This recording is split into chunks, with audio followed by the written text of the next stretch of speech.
Yes, people, and welcome back to Normski TV and the What's Going On podcast. Please, if you do anything, smash that like button. Yeah. Subscribe and share if you are new.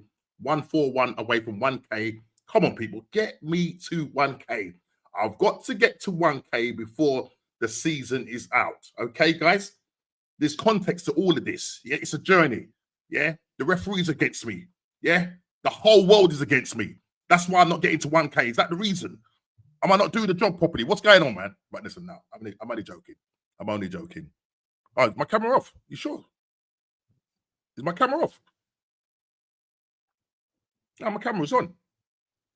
Can people see me? Oh, right. What's going on? What's going on? They're saying my camera is off. Okay, that's interesting. That is interesting. All right. Let's make a few adjustments. What's happening here? Let's go into my settings. This keeps happening to me sometimes. Orientation. Let's just quickly look at see what's going on. Landscape. What is going on here? Camera. Let's have a look.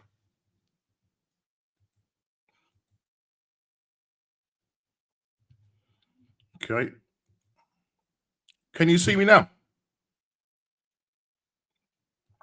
People in the chat, can you see me now?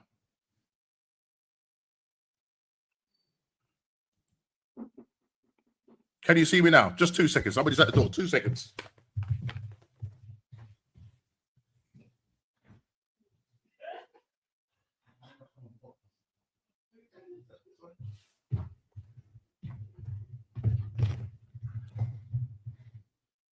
What is going on, man? This will go pear-shaped. What's going on? Right, listen, I'm gonna add you guys. I'm gonna add you guys to the thing because I don't know what's happening here. I really don't know what's happening. So let me just add you guys. Right, Big D, Shane. Right. Can see everyone but you, no. Everyone but you can be seen. What is going on? Yeah, that's wild, Mums. You still on blackout, bro. Yeah, this happened to Views the other day or yesterday. I think you have to go out and back in again, I think. Okay, I'll tell you what. Big D, I'm going to get you to do the honors. If everybody in the chat, can you see Big D and the rest of the guys? Obviously, you can't see me. I can see myself, but you guys can't see me. Yeah. No, just black screen, though. Just black screen you got on there. What's going on? What is going on here? All right, okay. So, D, can you do the honors, my friend? Well, I'll sort this out, yeah? No worries, no worries. All right, while Normski does what he's got to do, welcome to Normski TV, guys. International break settings. Oh, no. You know already. There's but we still got a lot to talk about. So I'm gonna go around the table and just check him as normally does first and foremost. So, Ez, what are you saying, bro?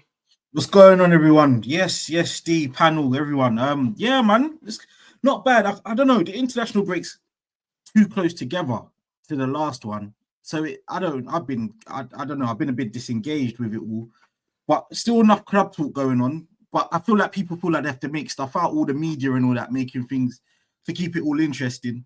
But all football aside, all good.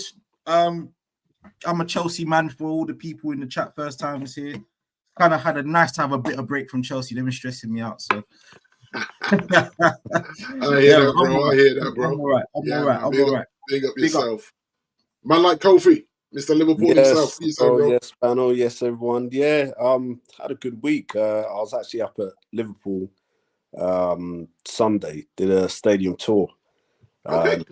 I mean, I was in awe of the stadium and it was nice, looking nice, man.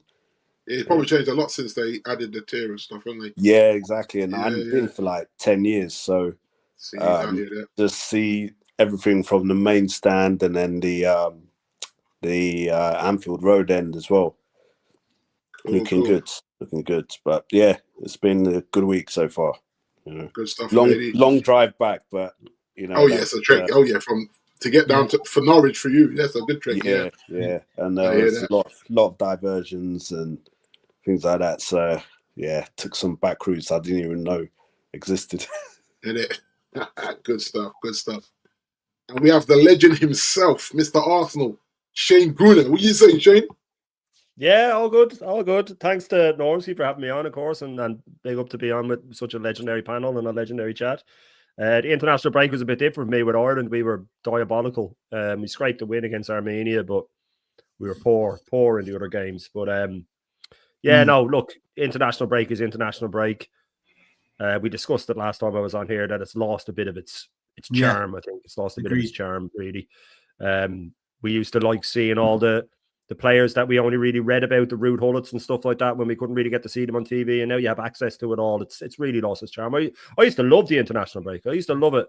If RTE or BBC were showing one of the two of the nations that weren't Ireland or England, they might show France against Germany or something like that. It was amazing to watch it because you were seeing players that you only heard about. But it's kind of lost its charm. It just, everybody's just waiting on the Premier League again, and like we said already, people just get desperate then for stories and stuff, so they start throwing anything out, rumors and everything like that. Semenyu's going there, it gets a bit tiring. But sometimes the break's good though. Sometimes the break's good for the Premier League, but we're back now. We're batteries recharged and ready to go again. Yeah, good stuff, Jane. Like Norman's probably still having a few takes there, so I'm going to jump over to JP just coming in. What are you saying, JP?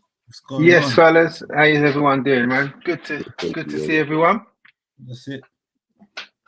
We nearly got a full house today, JP. Say again. I said we've nearly got a full house. We're just missing Chili. Yeah, man. It's a big turnout. He may be in the chat. If he's in the chat, we'll have to drag him out if he's in the chat. Listen, guys, like and subscribe while you're on there. Yeah. Okay. Norm's in some stuff out there. He's had a few technical difficulties. So today we're going to look at these topics, right? Maybe not in this order. But we're going to look, number one, he's got, is the word context overly used in football? Conversations to mask the failings of the modern club. Number two, is it still early, but will it end up being a 3-horse race? And who gets over the line first? Number three, Odegaard out for a considerable length of time. Will Arteta pick the right man? ? And according to Paul Scholes, this is number four, are you making the same mistakes with Sesko? That's in terms of Man United as you did with Erasmus. So he's got a nice variation here for tonight. So we're going to kick it off. We're going to kick it off with the first one. Is the word context overly used in football conversations to mask the failings of the modern game? Let's chew the fat on this one, gents. Anyway, for me, if you have to use that word ever, it's an excuse, really, and it normally supersedes an excuse. Normally, if you say you need context or you need, more often than not, it's an excuse is coming after it. A lot of these buzzwords, you can blame Arteta for them. He's created a lot of them. he started the whole phase thing. He started the whole process thing. It was the greatest trick he pulled. It was the greatest trick he pulled. Like the guy is shrewd. I'll give him that. He's a politician. He knows what to say and when to say it. And the first thing he did was talk about processes and phases. And he really pushed that narrative. And that's another word, actually, narrative that is overused. But he really pushed it, and he bought himself time. Far too much time. And now you have Radcliffe coming out and saying, oh, look at Arteta at Arsenal, that's why I'm giving Amarin more time. But I'm looking at Radcliffe going, really? So you're using Arteta as the yardstick? He hasn't won anything in 5 years. You know what I mean? Even if he was winning now, you go, okay, fair enough. But context is always put right before an excuse. You need the context. Now I can see what I see. It's right in front of me, and I've made my mind up. So I don't really need you to explain it in a different way. Because if you're doing that, if you're having to do that for me, then you're making an excuse. Because managers getting more time isn't a bad thing. It's not a bad thing, but getting too much time is a bad thing. It's very hard to find the happy medium. But when I'm all for giving managers more time. Like I wanted Arteta to have a couple of years. It was only after about 2.5 years, like, no, I want him out. And then with Amarin, I said at the start of the summer, I said they need to give him to a whole season. Let him. But he has been so bad that even I'm going, nah, man, he's got to go.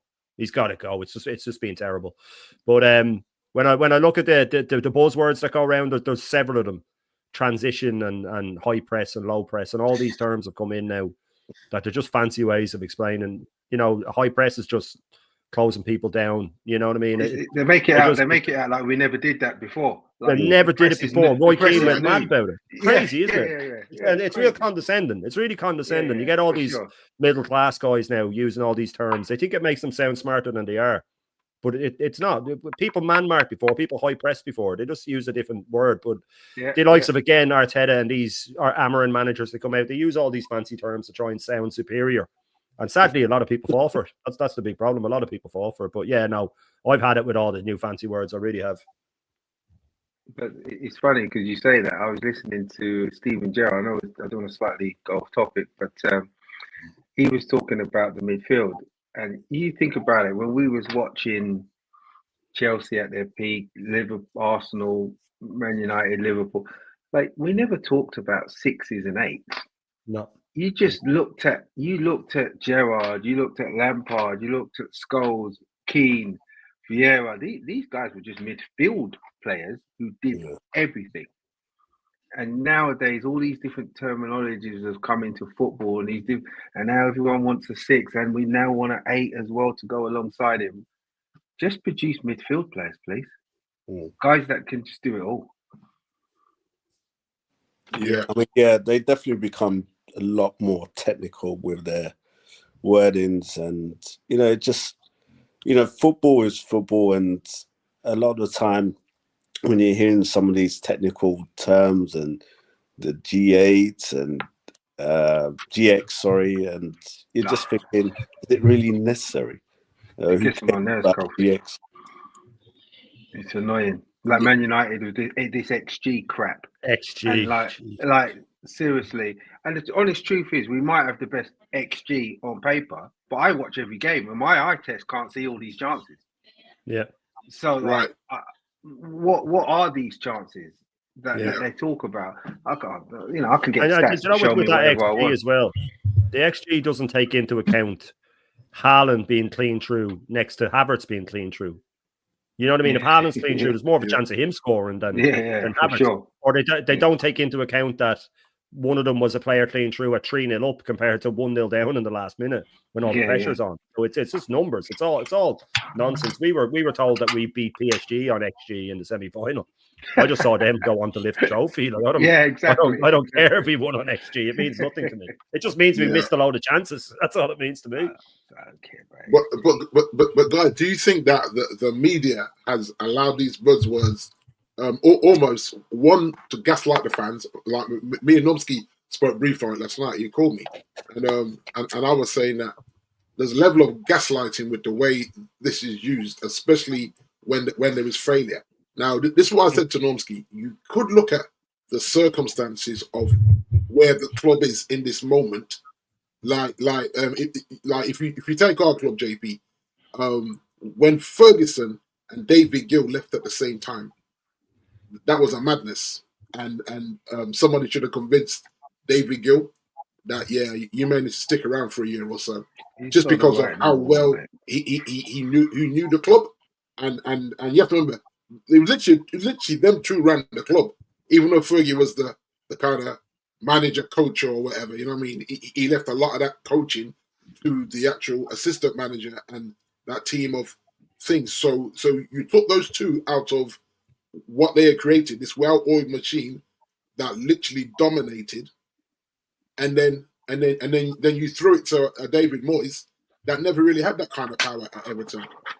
And you have to remember as well, before that, we never had a director of football. It's a new thing for us, like the last couple of years, that United has finally caught up with the rest of the world and employed a director of football or a sporting director, however you want to term it. Because I think we may have two, JP, to what I'm hearing now.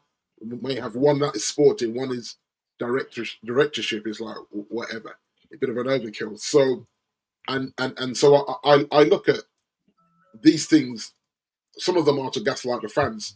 One, to get more time, and you can't go back to, like, that's what they do. They go back to Fergie in a different era of football and say, well, Fergie was going to get fired if we didn't win the FA Cup. Maybe, but it's actually irrelevant in this football because it's not the same football that we're watching. It's not the same way. The way clubs are spending money now is not the way they were allowed to spend it then, and that's why they're trying to cap everything now because it's got out of control. Where they're looking at grassroots. Grassroots can never compete if you let all the big boys just do what they want and spend, at will, regardless of how you can balance your books and sell the academy to Jim Crow down the road and all that kind of stuff. You say, oh yeah, we still own it, but we don't because he owns it now, so he's not really part of us. So yeah, it's interesting. But Northke's back. He's catching up on the. I'm just listen. You're doing a great job, Big D. Keep doing. I'm just trying to go through the chat. So whilst you're doing a fantastic job. You're doing an absolutely fantastic. As a matter of fact, it looks like I'm going to get sacked from the job. Yeah, and this. No.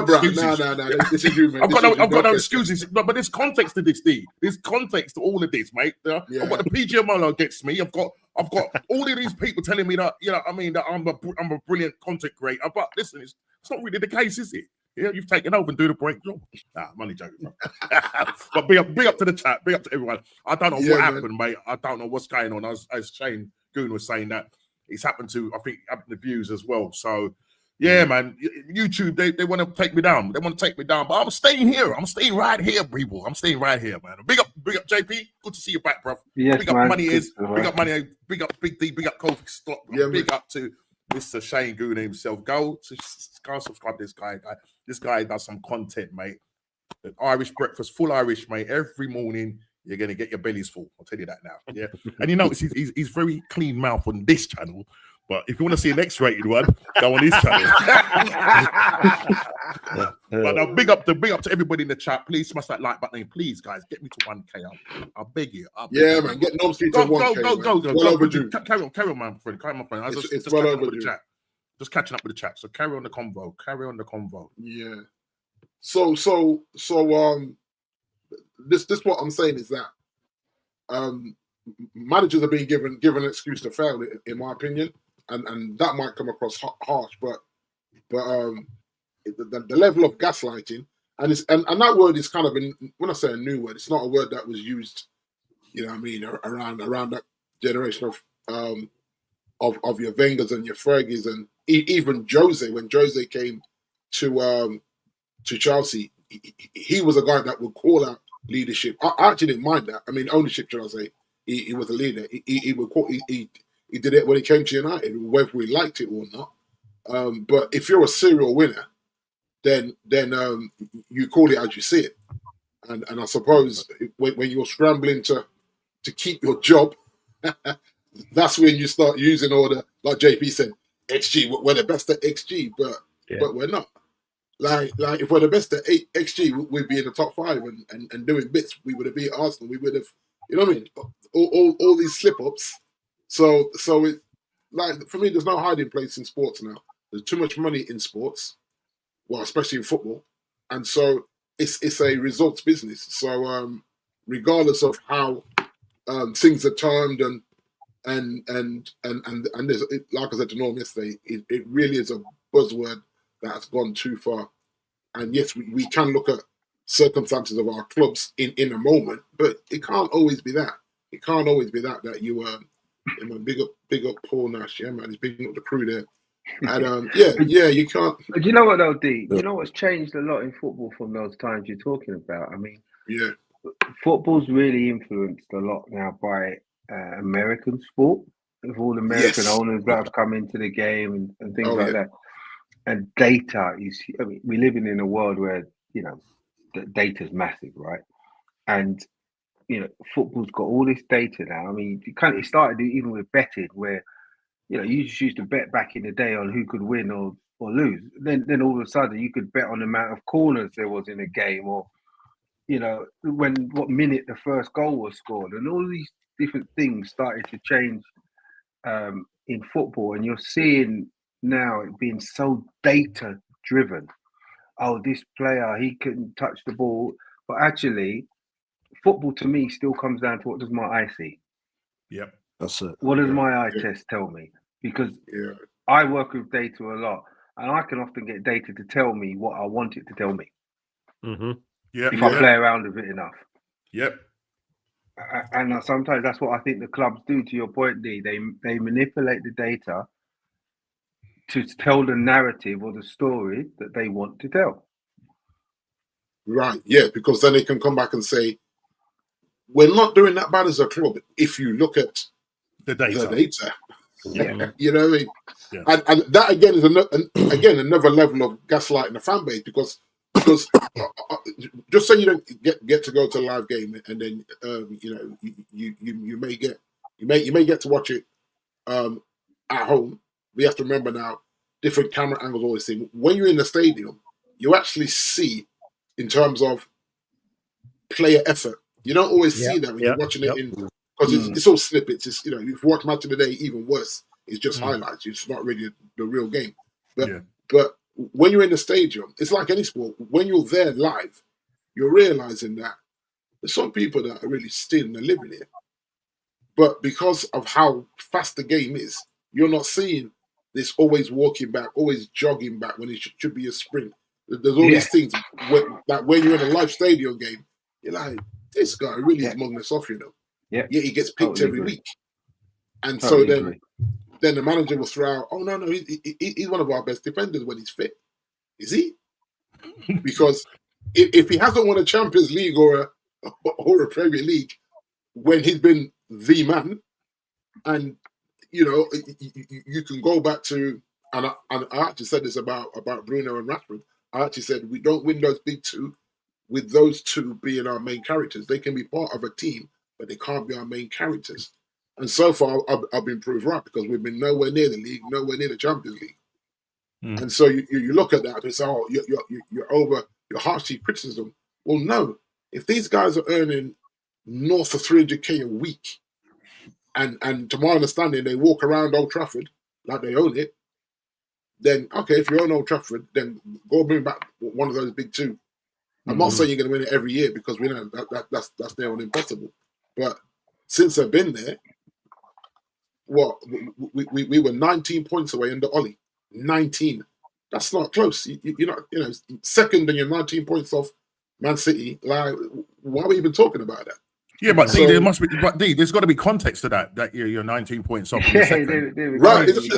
Surely, is it down to injuries? I mean, context. Yeah. Context has to play a big part in this. That's what I'm trying to say. I'm sick and tired of hearing this word context.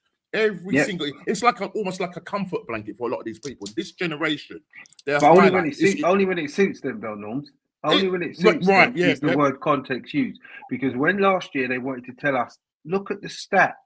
Do you know what they told us about the stats? Man United told us that Onana had the best save percentage or ratio, whatever it was, in the Premier League. But every time I watched it, my context was he was throwing the ball in the back of the net and giving the team opportunity. But you want to tell me, like any real fan, whether you're a United fan or not, you watched Onana, you never said this guy was one of the best goalkeepers in the Premier League. No. It didn't matter what team you supported. You thought he was a joke. Yeah. Right. And to add to that point, JP, there was rumours that he was on the take. I don't know how true this is, but allegedly. Yeah, it looked like he was on the take. It looked like it, but wow, because allegedly there's certain things that he had committed to financially back in his home country, and him taking the 25. Well, not just him. The whole squad taking that 25% pay cut for yet again failing to do Champions League. This is why he stormed in, asking for a contract extension to get his money back up. So then you look at. I can't say he's on the take, D. I don't know, but I just know he was. Well, he was useless. He's not that bad of a goalkeeper. He's not that bad of a goalkeeper. But D, he was that bad when he played for his country that they dropped him for his cousin, who was just as bad as him. They did. But then, I'm not comparing the pressure at Milan to the pressure at OT, but he performed at Milan. But we saw he had some calamity moments. We saw him in bits, though, didn't we? I didn't really see him. Yeah, true. Much. I saw him in the Champions League final, and he looked decent. I saw highlights of him. I think. Sorry, they're just coming in. I think this generation of fans. I think we're when we're looking at the game in its entirety, I think we tend to just look at highlight reels, and so they make up their thing about how good this player is or not. And as you rightly said, Big D, you have to be at a game. You know, I've been at games where I'm watching because when you're watching it on TV, you're not seeing everybody. No, Yeah, can't see the pitch. You can't see the picture. You can't see what that player's doing from what's not. And you know, sometimes when you hear the fans, you have a different perspective of what you see on TV to what you actually hear. The fans after a game, like so when they're being interviewed after a game, the fans you're thinking, well, what are they watching? But actually, they're getting a better perspective of the game because they're seeing that player ain't doing what he's meant to do, and you're thinking, well, how? And sometimes you're thinking, oh, actually, whose fault was it really that caused the goal or whatever? You know what I'm trying to say? So, you know, I think a lot of times, but you see what a lot of the modern day fan would like to do is use the highlight reels, use this old context thing, to big up a team or a manager that ain't really that good. That's hence why you see the Lord Arteta on your screens right now with 177 wins. And if somebody came along and I saw that and nobody told me, well, actually numbers don't actually lift you silverware. 177 wins after 300 games, 56 draws, 67 losses, 59% win ratio. You go to Arsene Wenger, 164 wins after 300, 77 draws, 59 losses, 54.6% win rate. Win ratio, yeah. So a lot of fans are using these figures, you know, about Arteta. It's chucked in our face every day. Shane goes into the Matrix, he goes into X, and has to fight with these people. Do you know what I mean? And it's, you know, when you see this, I mean, I'll say this to Shane. I'll say it, you know, and you know, you're not shocked by it. You're not shocked by it because if you looked at that, if you just looked at that just in isolation of itself, you'll say, "Oh, Arteta's a better manager than Thingy." But well, actually, no, because Wenger took over the club in 1996. Yeah, had played managed the club for 1,200 plus games. Yeah, in that time, he's won 3 Premier Leagues. If you want to count the Charity Shields, you can count them, and he still oversees this guy with the Charity Shields. Gone invincible. Yeah. This guy's won 1 FA Cup and 2 Charity Shields, which he mentioned in a press conference, just to correct the journalists, and they get sucked into it as well. This is the problem. Oh, he counted the Charity Shields, did he? He did. Yeah. Of course he did. Of course he did. You know, and that's what I'm saying. He's part. Mikel is part of the problem. There's this whole process. When he first came to the club, I remember I got sucked in. I admitted it. I got sucked in because I was thinking, oh, different is coming in. You hear all these stories about how he took us from oblivion and whatnot. We finished 8th twice. Are people forgetting that? We finished 8th twice. We bottled top 4. We bottled the title in that 22-23 season. We then failed again the following year, and then last year we failed again. We was nowhere in the race. They want to turn around and say injuries. They want to say, oh, let's have context. Well, actually, the team that had, I think, the most injuries, and let me just quickly share that with you, was Brighton. Right, there was a total of 593 injuries last year. 593 time lost injuries last year. Brighton topped it. Ipswich, Spurs, then Arsenal, and Spurs. And the thing is, Spurs did lift the trophy. They lifted the Europa League. What did we lift? But they're going to say it's context, guys. We had 27 injuries and blah, blah, this and blah, blah, that. I'm tired of the excuses. It's more, as you said, JP, it's more used as an excuse than to say, well, okay, you're going to look at something. What's the reason behind it? Well, the reason why why Wenger won titles, there's context to that because he was a very good manager and he knew how to manage. Yeah.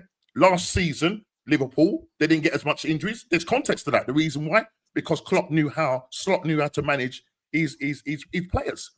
Yeah, but we use context as an excuse. Yeah, and it probably it's the same for Man United. I don't know for Liverpool. I think, you know, Liverpool just get on and do what they need to do.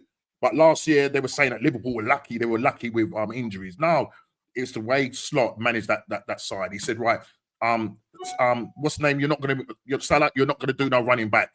Yeah, I don't want your hamstrings going. Well, look what happened to Saka last season. Look how many injuries got, and this is down to the way Arteta manages the players. This is not bad luck. Yes, this season Odegaard falls in his shoulder twice, but you take him off. You take him off. Why are you continuing to play him where he can get sustain further injuries. He's now done his knee and he's got an MCL. Yeah, the minute he hits his and he puts his hand on, I need to come off. Don't say to him, well, do you think you can go on again? Take him off. Now he's out for now 6 weeks. Do you know what I mean? It's crazy. So yeah, I'm tired of this word context. It's used far too often because back in the day, nobody ever talked about context. Did anybody ever say, "Oh, wow, it was context why Man United done a treble"? Don't know, or why Arsenal? No, we just weren't good enough at the time. We just weren't better than Man United. Nobody talked about context. It's a buzzword that likes to be used. It's a XG and all of this. After a while, it's what your eyes see. You know, it's about what your eyes see. That's my kind of real take on the whole thing. So, and the facts are in front of you. Brighton had the most injuries, followed by Ipswich. But the way, if you didn't know, you would think that Arsenal had the most injuries last season. The way because all we heard about Norms. It's all we were told. All season. They just keep. If you tell a lie often enough, it becomes the truth, and that's Arteta knows that. He will say in every single press conference, you'll hear him now. Once the Champions League has started and the cups have started, he'll say every chance he gets 6-7 times in the press conference. He say we play every 3 days. We play every 3 days. He says it over and over and over and over and over again. Yep. And he's just laying the groundwork. And then he blamed the injuries on the players' wives. Oh, sometimes I find out. You want to tell these guys? I'm not sure they're aware of this. What was that one, Shane? Oh yeah. No, Shane, this is no joke. This is no joke now. Shane's going to tell you. This is word for word. These are the words. This is word for word. He's going to paraphrase. He was in a press conference recently. Finally got asked about the injuries, and he said, "You can't train for certain injuries." He said, "Gabriel pulled his hamstring because he chased Traore and he had all the numbers of the length that he had run and the speed. He hadn't done 36 kilometers in exactly 6 weeks and all this. Can I train for that? No." And he had a smug laugh then for everybody to show that it's just unlucky. But then he said, and then there's they didn't release the later part. They gave the journalists time to come up with excuses for it because with the press conference, they release half of it about. And the people in the press then get to slowly release the rest to get more traction and stuff. It's another exclusive. So they didn't release the part where he got really carried away. And then obviously give them time. Tom Canton all needed time to come up with excuses for it. But he said, and I'm paraphrasing, but it's pretty spot on to what he said, was along the lines of, I can have a player who gets injured and then I find out that 3 months before he was fighting with his wife and he didn't sleep for 3 nights. And then the cortisone levels are low, and right. The thing is with this, right? I do call him a psychopath when I'm talking about because I genuinely think he is. I think there is a part of him that's. I don't think he can sense when someone's a real narcissist, something like that. They can't actually understand when someone else is struggling. They can't compute what it is. So, if he's saying that a player he finds out 3 months later that he hadn't slept for 3 days. What are you doing? Part of your job is to know these players. Tony Adams said that when he was 5 weeks off the drink when Wenger came in, he said it was just literally like God sent him. It was the perfect time. He needed someone like that in his life, and he was giving up drink. But he said that after training every day, he'd go into Wenger's office for an hour, 2 hours. They talk about life. They talk. Wenger was there for him. And a lot of these ex-players with Ferguson as well, they still look at him like he's a father figure. You see Gary Neville interviewing or something like that. He's goggle-eyed looking at him, and because these guys they cared about the players as well. Yeah. But if Arteta is saying that I find out later that a player didn't sleep for 3 days, I mean, the only player that you can get away with that with is Trossard because he always looks like he hasn't slept. You know what I mean? So he's the only one. But if someone hasn't slept for 3 days, you have to know. You have to be aware that these players. But he blamed the wives. He said maybe they haven't got sleep. Maybe they haven't got this. And he says, and the thing is, he says, we have looked at every single possible reason for the injuries, but not once did he say I've looked at myself. And the only thing they're not looking at is the main problem.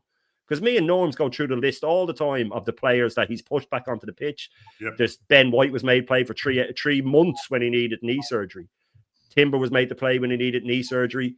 Partey was pushed back onto the pitch physically when his hamstring went. Even with the Odegaard one, like Norm said, there's 5 substitutions now. And we were at home to West Ham. If he hits his knee and it looks like it's bad, just take him off. Just take him off because you have 5 substitutions. And then they're saying, it's ligament damage. You can't tell if it's ligament damage until after a scan. But then all the more reason to take him off Take him because off, you yeah, can't yeah. tell if it's ligament damage. So what people are saying now that he's going to be out for a really long time, you have to look at it and go, well, one thing I can't be sure that the ligament damage wasn't bad when it happened because I don't know. What I can 100% be sure of is that it was definitely made worse by being made play on for 15 minutes on it. It can only make it worse. So the list of players that this guy has forced to play, that he's manipulated into playing and that he just refused. Saliba against Liverpool already this season had to be helped off the pitch in the pre-game warm-up, did his ankle, made him play. He only lasted 5 minutes. So the list is endless with this guy. But as Norm says with the context, and before I pass on, I will touch on the thing that Norm's had up there with the wins and stuff in it and the percentage and the way they tell you that covers 5.5 years of Arteta being at Arsenal. Wenger had won 2 doubles in that time. So I don't care about the win rate. Yeah. I don't care about he got to the European final. He had got to an FA Cup final. He had won two more FA Cups. He had won two leagues. And with a lot less money spent, I might add. And if you want to talk about the team that Arteta walked into, they always say he walked into a disaster. He walked into a team that had Emi Martinez, future World Cup winner, Kieran Tierney, Xhaka, Saka, Emile Smith-Rowe, Aubameyang, Ozil, Lacazette, Guendouzi. They don't mention those players when they say the team he walked into. What Wenger walked into was Paul Merson with all his issues, and Tony Adams was picking himself off the ground. You know what I mean? He had John Hartson and Chris Kawamian. Well, Glenn Helder was a genius, but he had Glenn Helder. But he had Steve Morrow and Ian Selly and all these guys. So I get tired of the context excuse because all I see is 5 years without a trophy, 19 competitions in a row that he hasn't won. And then people wonder why you don't have any faith in him. It's a madness to me. But listen, the likes of me and Normski are too sharp for it. Sadly, about 90% of the fan base fall for it. And that's all they care about, really, isn't it? I mean, Ez, let me bring Ez in here. Ez. Oh, no, Normski. I'm trying not to speak, Normski. I'm just getting you guys going. I'm trying not to say anything, Normski.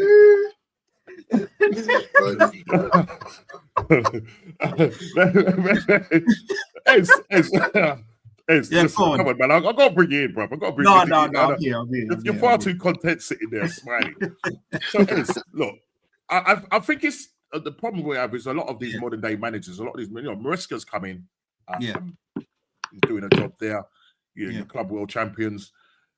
Your fan base, I mean, if you look at your fan base compared to our fan base, Man United's fan base, I think maybe you in Liverpool, you just kind of, it seems as from the outside looking in, you don't seem to complain as much. But is there any kind of sort of notion in terms of the way your fan base, is there an inkling of people in your fan base that act like our fan base? Because I think Arsenal are top when it comes to excuses and content and whatnot, and I think that's driven from Arteta. You know what I mean? Yeah. But just wanted to kind of get your perspective and you looking in and on your club and obviously our club as well. Well, what do you see in the difference? I hope you take me in. I don't think you're going to like it, Normski and Shane and all the Arsenal, but I kind of like the word context. It just depends because Jason made a good point. JP made a good point that data and stuff is in the world and it's in football, and the context thing can be manipulated, right? But then there's something about football which is absolute and always will be, which is results. So my thing, if we're going to use the word context, I would use it in a sense of, well, what's the context of Arsenal in terms of, well, what tells you that Stan Kroenke and his crew are winners? What tells you that? And why are you not looking beyond Arteta? They won the Super Bowl.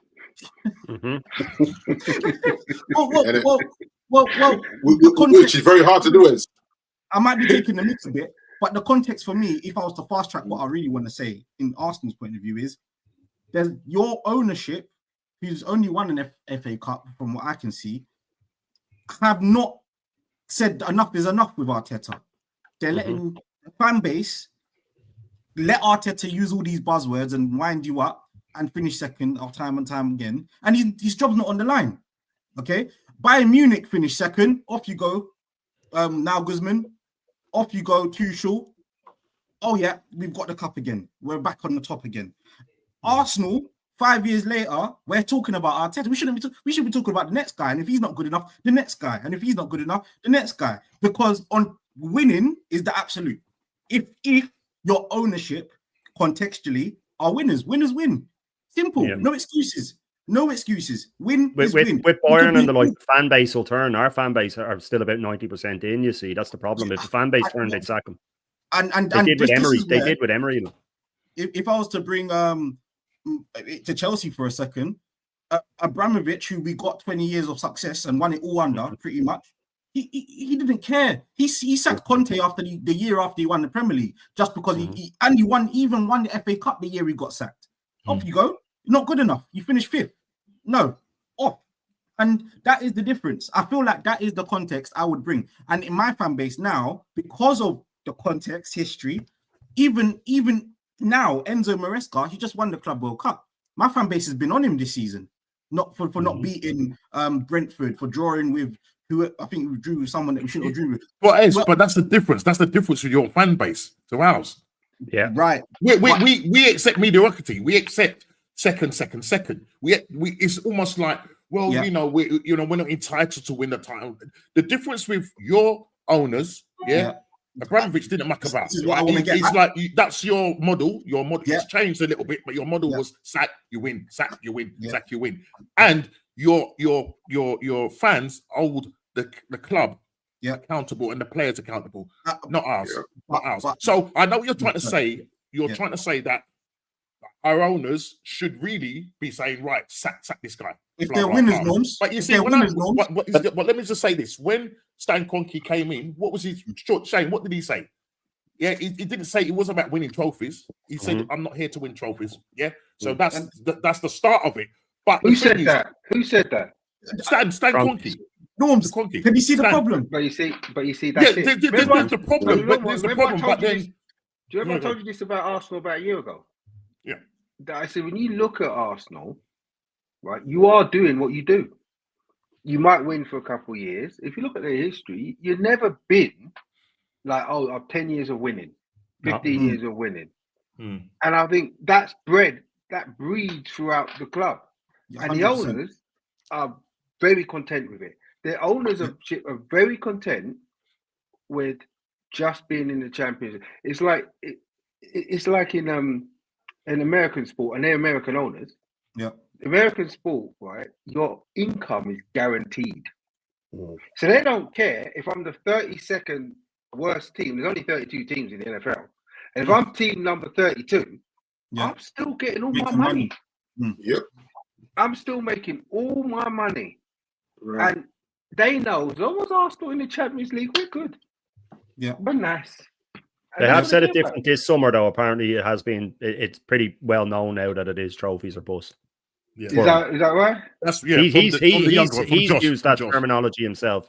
Josh is more. They've given him the money now. As people said to me, if the DJB talked me down, because I was saying I'm starting to believe that like it's just top 4, they'll keep him in, and he said, no, look, if that was the case, they definitely would. They would only spend about 150 million this summer. They wouldn't have gone to the heights they did for when we would have been guaranteed. They could have spent 100 million and kept us in 4th. You would imagine they could have. So, but And this is what I was saying. Arteta for the first time has said, "Oh no, it's no more short term or long term plan is short term now." It's been said to him. It has been said to him. Normski and Shane, I feel like the pivot will come when your fan base look to your ownership rather than the manager in terms of demanding results, trophies, winning. They're happy for the manager to be the scapegoat, and that's why he's able to use all this terminology, but it has to go higher. It has to. When you realize, and you said it a minute ago, Shane, 90% of your fan base are Arteta in still, unfortunately, which is not gonna. It doesn't help your case. It doesn't help your case, and you have to look at the ownership. You know, I remember Man United were ready to burn down Old Trafford when Woodward said he ain't going to put the money down for Bruno. D was telling them, you're going to put the money down for Bruno, and they're struggling. I don't know what your stance is now, D, but you demand it higher than Arteta, and this is what it is. I think that's where it. If I was to use the word context, that is where I would use it. I would use it because. That's where it is, Norms. And unfortunately, what will happen is you will hire another manager that will do exactly what Arteta is doing now, because the people upstairs are not being held accountable. They don't have to bring in a winner. But sometimes the communication between board and the manager to just put things on the line to let them know that, you know, we are winners. We want to win trophies for this club. You know, they probably just have that conversation with Arteta, say, look, let's keep the club just ticking over. We're okay with, you know, that the club is putting bums on seats and, you know, the money's coming in. It's good. Like, we can sell a lot of shirts and just get revenue in, and you know, we'll support you. But there has to be a point where they say, look, this is how much time you have to transfer this team into winners. You know, I don't get the feeling that at Arsenal that winning is the priority. I think it will be a bonus if you won, but it isn't your priority. And until it becomes that, yeah, go on. But Ed, if you look at this season, like I said to Norm last week, I also have the best squad in the league. If you look at if you look down their bench and you say, okay, like just put the injuries aside. If everyone's fit and you play your best 11, if you look down his bench, you're saying he's got quality to bring on. So there's no reason to run Saka into the ground because he still will, X, Y, and Z are there. Yes, exactly, Shane. But so for me, I look at this season and I say this has to be a season of bust, whether you're Arteta in or out. You still think he's better than Liverpool? You think he's better than Liverpool squad wise? Yeah, I think he not is. First yeah. 11. Not first 11. They're not. Not first 11 though. Squad depth. Squad. Maybe. Liverpool. Maybe. Because if you look at Liverpool have got quite a lot of youngsters that they're going to have to rely on if the injuries get bad. And I'm not sure, Kofi will know better than me, I'm not sure whether the youngsters would be enough. It's not like back in the day when we had the class of 92 when they just stepped to the plate. And it's the same pressure. Whether you play at Anfield, whether you play at the Emirates, at Old Trafford. I saw someone in the chat talking about Milan. I'm telling you now, Milan is not the pressure of playing at Old Trafford. But if you've ever been to Old Trafford on game day, when the fans are disgruntled, JP's been in knows. Like, if you're on that pitch there, man, you don't want to make a single mistake when we know mistakes are made in football. That's how intense it is when we're not doing well. When we're doing well, you know what I mean? They're chanting Ruben Amorim. I'm like, what's he done to get a song? You know, all them foolishness annoy me, you know? I'm like, stop singing that nonsense. Because this man is failing. We finished 15th and lost to the Spurs. And I'm hearing, brother, what is that? And this tells you that we're settling as a fan base. Yeah. We're settling, JP. And in general, fan bases do settle. Because they say, but we're also settling, D, because our owner sounds like he's settling. Because our owners coming out and making all these dumb statements. Yeah. Right. Yeah. And this is the top Reds, JP. What are you talking about? Singing these songs. Top Reds. Listen, that go week in, week out. The owner should have made a stance and said, we're about winning. This man don't win. Right. Because I don't care what you want to tell me. I don't care what you want to tell me. This man doesn't win football matches. So why is he here? And that's look. What I'm trying to get at is if you've got a ethos of winning, there's no possible context, buzzword, excuse you can use if you do not win, because it's win or not. Not means failure, means probably you're out the door and I'm going to bring someone else that can get it done. Simple. It's as simple as it's black and white, ones and zeros. There's no excuse you can use. That's what I'm trying to get at with the Arsenal context. And now I think Man United might be slipping into it. I think you're right. Yeah. I think it's simple. But this is what will happen though. The guys that go to the games on a regular, they'll turn around and say that me and JP are not real fans because we're not there every week. Wow. And this where the fan base gets so divided. So because I'm in the stadium every week, I'm going to make excuses for failure because I've spent my hard money to watch failure. Yeah. So you that goes maybe twice or 3 times a year, you can't chat to me because I go every week and I'm okay with the failure because it'll turn it around. I mean, I got youngers that could be my sons and nephews in other WhatsApp groups trying to school me on Old Trafford. So, bruh, I've been supporting them since 1975. Shut up. I'm 56 years old. What are you chatting about? Like, you haven't seen the bad times. You wasn't there when they got relegated and come back up again. You didn't even know about all that. So there's no point you having a conversation. Like I said to some of my oldest friends, I said, Phil, don't let these youth man come at me, because when I have to take off the cross and get gangster with them, they ain't liking that. I said, brother, no, don't come at me with abuse on the chat when the truth is, what you know about football, I'm putting on the back of King Charles's stamp. You know the ones? Yeah. And it's a second-class stamp as well, not even a first-class one. So it's like, stop it. And this is what the fan base has done. The modern fan base is all about excuses. Oh, give him time. Time to do what? To get us relegated. Yeah. Because we are in relegation form. Let's not kid ourselves. And if we go to Liverpool, Kofi at the weekend and get slapped, I hope not. But if we do, then what? We still. I mean, this is the question, because what world? I mean, last week we heard the statement. He come out and say he's gonna give Amarin time. In what He said world? 3 years. No, 3 years. But let's be real. No one he didn't even say it with chest though. So when you watch the interview and it's true. You don't even believe what he's saying. Yeah, He don't believe what he's saying. The 3 years was said to him as well. The interviewer said, "Will you give him 3 years?" And he said, he didn't just come out with it. He didn't just come out with it. It was silly, because then the guy even had to say to him, "You're not answering the question." Yeah.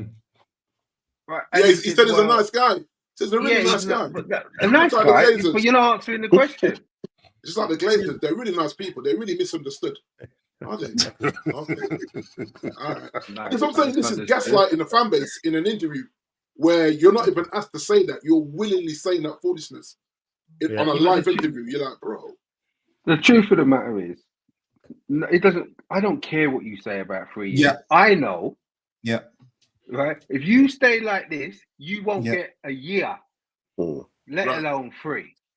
And each year is around the corner. Like the pressure is mounting on him. If we go and get slapped at the weekend, which is easily that can happen the way we are. Yeah, it's up and down. Yeah. Right. So we go and get slapped at the weekend. Watch the pressure come back. And I don't see how the pressure. Because for me, I don't care that he beat Sunderland. Yeah. Right. At Old Trafford. Right. He's supposed to Old Trafford. Like, I mean, we're useless. The man don't. I'll come back to this statement because this is what I can't understand as a football fan of arguably the biggest club in England and the world. Yeah. We don't win football games. Yeah. How can you keep your job No. and you don't win football games? No. Look, JP. Sorry, Cole. Look, you see Paris Saint-Germain. Do you know why they're serial winners in France? Because it's political that they win. It's political that they tried to take Mbappe to meet the president to not leave because of the tourists that come to see PSG. We got to win. We have to win. And until that is the mentality of certain clubs, because a lot of it is business, as JP was trying to say earlier. This is business. Someone to go and take all the fool guy, the puppet, that will bring out stable football. You'll win most of your games, but you won't win cups. And you'll keep the business side. These guys at top just laugh and take their dividends. Lovely. Happy days. Until it becomes a political thing that it is no nonsense, like Real Madrid, like PSG, like Abramovich used to be, like Fergie used to be. Until it's that, we are here going to be talking about Arteta. And if it's not Arteta, it'll be whoever the next fancy name is. I don't know who you would bring in. Inzaghi. We'll be talking about Inzaghi next. Or Nagelsmann, whoever you want. We'll be talking about him in a year's time, 5 years' time, if it doesn't change upstairs. I can promise you that. I can promise you that. Kofi, do you want to come in just quickly? Yeah, I was going to say, I just think that there isn't that passion to want to be able to say to whichever manager comes in and says, we have to win at all costs. We have to perform, and I want to see trophies year in, year out. And, I think with Arteta, he just hasn't had that conversation from the owners. No. Because these managers come in now, and it's all about we need to play football my way, Right. And my way is the most important way that we play because I've cracked the football code. Mhm. Like you listen to Amarin, he's obviously cracked this football code that none of us know or any one else knows. And like they're so set in their ways. Their goal isn't winning. No. Their goal No. is if I win, I've got to do it my way. Yeah. Back in the Right. day, They'd rather you did what lose. They'd rather lose Yeah. doing it their Yeah, way yeah, than yeah. win. That's Back in the the day, shame. you did what That's it the took to shame. win football games. Go That's and it. win the game. Ruthless. Right. Ruthless. And that's the issue with Arteta because he goes into these games not to lose. Yeah. That's it. So he goes into these games because he's not capable of coaching Agreed. an attack. But he's allowed to. He's allowed to. Yes, because the fan base. I'm not even talking about the owners now. The fan base. The owners have fan spent base. over $1 billion in the last 6 years on transfers. Yeah. If they were settling for anything less, they wouldn't have spent that much. I understand that he's been given this sort of freedom, but this season is different because he's never once said I have to win trophies. This summer he said it a few times. He's been saying it in press conferences. He's been saying no more short. It's been said to him. It's been said to him. You win or you're gone, mate. I'm nearly sure if he doesn't win this game, he's gone. He has been told. But even on the Amarin thing, I did put this to the lads the other day. I just wanted to get the United fans or everyone's view on it with that whole Radcliffe thing. Do you wonder, right, if he thinks that Amarin's looking to get fired, right, or hoping to get fired and get a payoff, and he said, look, he's here for 3 years, just so he knows, well, I'm not going to get fired, so I may as well leave and not get paid. Do you wonder if there's any bit of that with the businessman and Radcliffe? Well, it's a proper gamesman, isn't he? If you double bluff, he's a businessman. You know what I mean? Yeah, exactly. And if you look at even with these rumors about there could be a potential buyer coming in and stuff. Oh yeah. This is why they're not going to fire Ruben because what they don't want is the club to be looking unstable. If someone's going to give the Glazers their $5 billion, and by the way, if the Glazers want to sell, Sir Jim has no choice. He's got to sell. Yeah. So then you look at it and say, was Sir Jim just in it for the money anyway? And he came and slashed all these jobs, and now if the price is right for the Glazers, he gets what he put, whatever he's put in, he gets back. JP, to my understanding, because the shares have to be sold at least $33 per share. Yeah, but that only lasts until February 2027. Right. Where they have to sell, they can sell at $35 a share, right? Which is basically what he bought it at. Yeah. But they say after February he could get shortchanged. So then you're looking at this saying, so why did you fix Carrington and all these things? Allegedly at your own money. Remember, he told Gary Neville, "No, I put 300 million in." Yeah, but he didn't just put it in. Like when he put that 300 million in, he got more shares. Mm-hmm. Yeah, but this is a well though. Apparently, it was in his contract that if you come in, then you've got to invest within Carrington because of he had to invest. No, he had to invest the 300 million, and 50 million of that went to Carrington, and the other part helped to offset some of the COVID losses that they had. But in him putting it in, he still got like 1 point something % of the club or whatever the percentage was. That's right. Yeah. Took him up to. You notice the moment that when the announcement came out, that his percentage went up. That's right, because it took him up to about either 28.5 or 29% of the club. Because the Glazers have 49% of the club, and then someone in the middle. That's of the A shares, and the B shares with all the power, they have like 90%. Right. And so you look at what they're telling the fan base, because even in that interview, he actually wanted us to feel sorry for him, when in fact he agreed this when he signed. When he signed to bail the Glazers out because they needed that money, he agreed. Yeah, I'll do that. Just give me a seat at the table.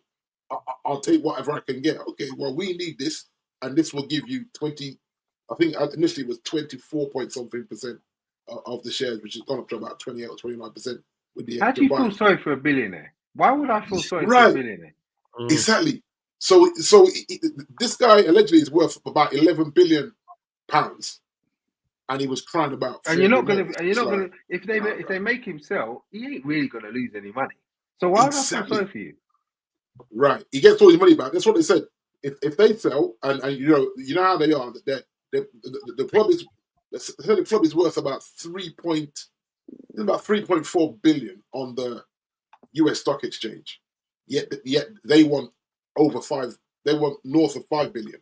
This is the Glazers. That's so it just 5 tells billion. That's 5, but they want $6.6 billion. Right.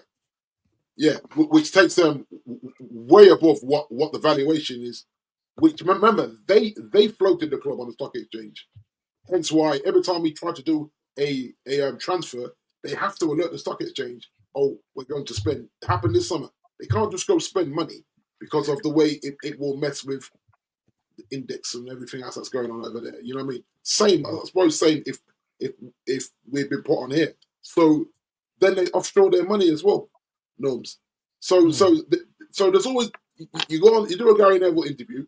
Remember, Gary's their man, right? He sits on the fence so he can jump in and out, criticize what he wants to, and then he's there shaking hands and saying, no, stay at Hotel Football, man. It's just literally across the street. Just stay at my hotel. I'll sort you guys out. So I don't even buy any of that. But then the way he said it, listen, man, listen, Gary, I put 300 million in, and poof, it was gone. Bro, that's what you were supposed to do. That's why you jumped into bed with them. And again, gaslighting the fans. That's what he's doing. Gaslighting the fans, saying, oh, gee, man, did Gene get mugged off by the Glazers? No, he didn't. He knew exactly what he was doing.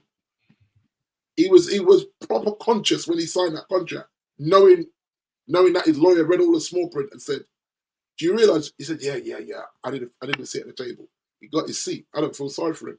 Like JP said, he's a billionaire. Why you feel sorry for a billionaire?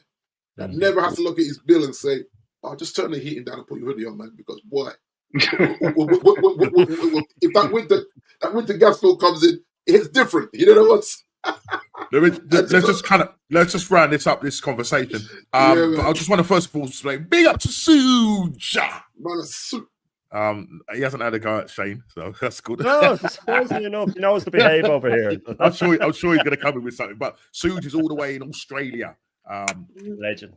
So legend, absolute legend, and supports all the channels. Just wanted to kind of just finish quickly on this point because I'm conscious of time and everything.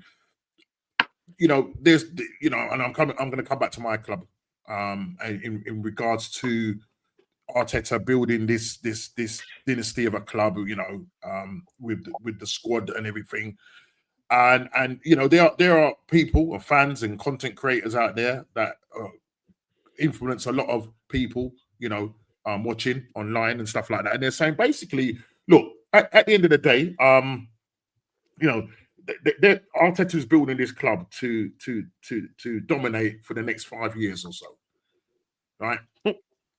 Really? I just kind of wanted to get your views on this quickly, just round the table. Is Arteta building a squad to dominate for the next 5 years? And there's this notion that we have to, and again, context thing is that, well, we have to give him time, you know, because, you know, he's had 5-6 years to build a team. Yeah. So now that he's now got the team to where he is now, yeah, now I can say, well, okay, I have to stick by him because I need to see what this guy's going to do in the future. Just quickly, gentlemen, around the how long table, has he been manager? Sorry, how long? He's coming up to 6 years. Coming up to 6 years. Coming up to 6 years. Right.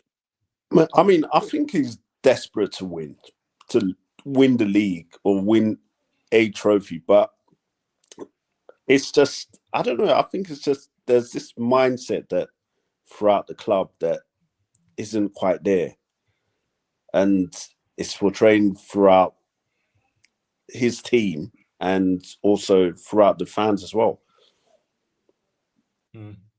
Yeah. Well, he created that. He created that when he came in. Don't get me wrong. Jay touched on it earlier. Then he said that Arsenal's history, their whole history, apart from the 30s. In the 30s, they had a period where they were a dynasty. They won, I think it was 6 leagues in about 9 years and FA Cups and stuff like that, right? Herbert Chapman, all of that stuff. But since then, and me and Jez have talked about it many times, anytime when they've sort of peaked for a couple of years, they never invest in the team. Wenger was the same when we did the double in 98. They said, oh, we'll be grand now for a while. Even the Invincibles will be grand now. We can change stadium. 2002, when we won it, didn't really invest that summer. United ended up getting the league the year Wenger said we'd go unbeaten, and then we didn't.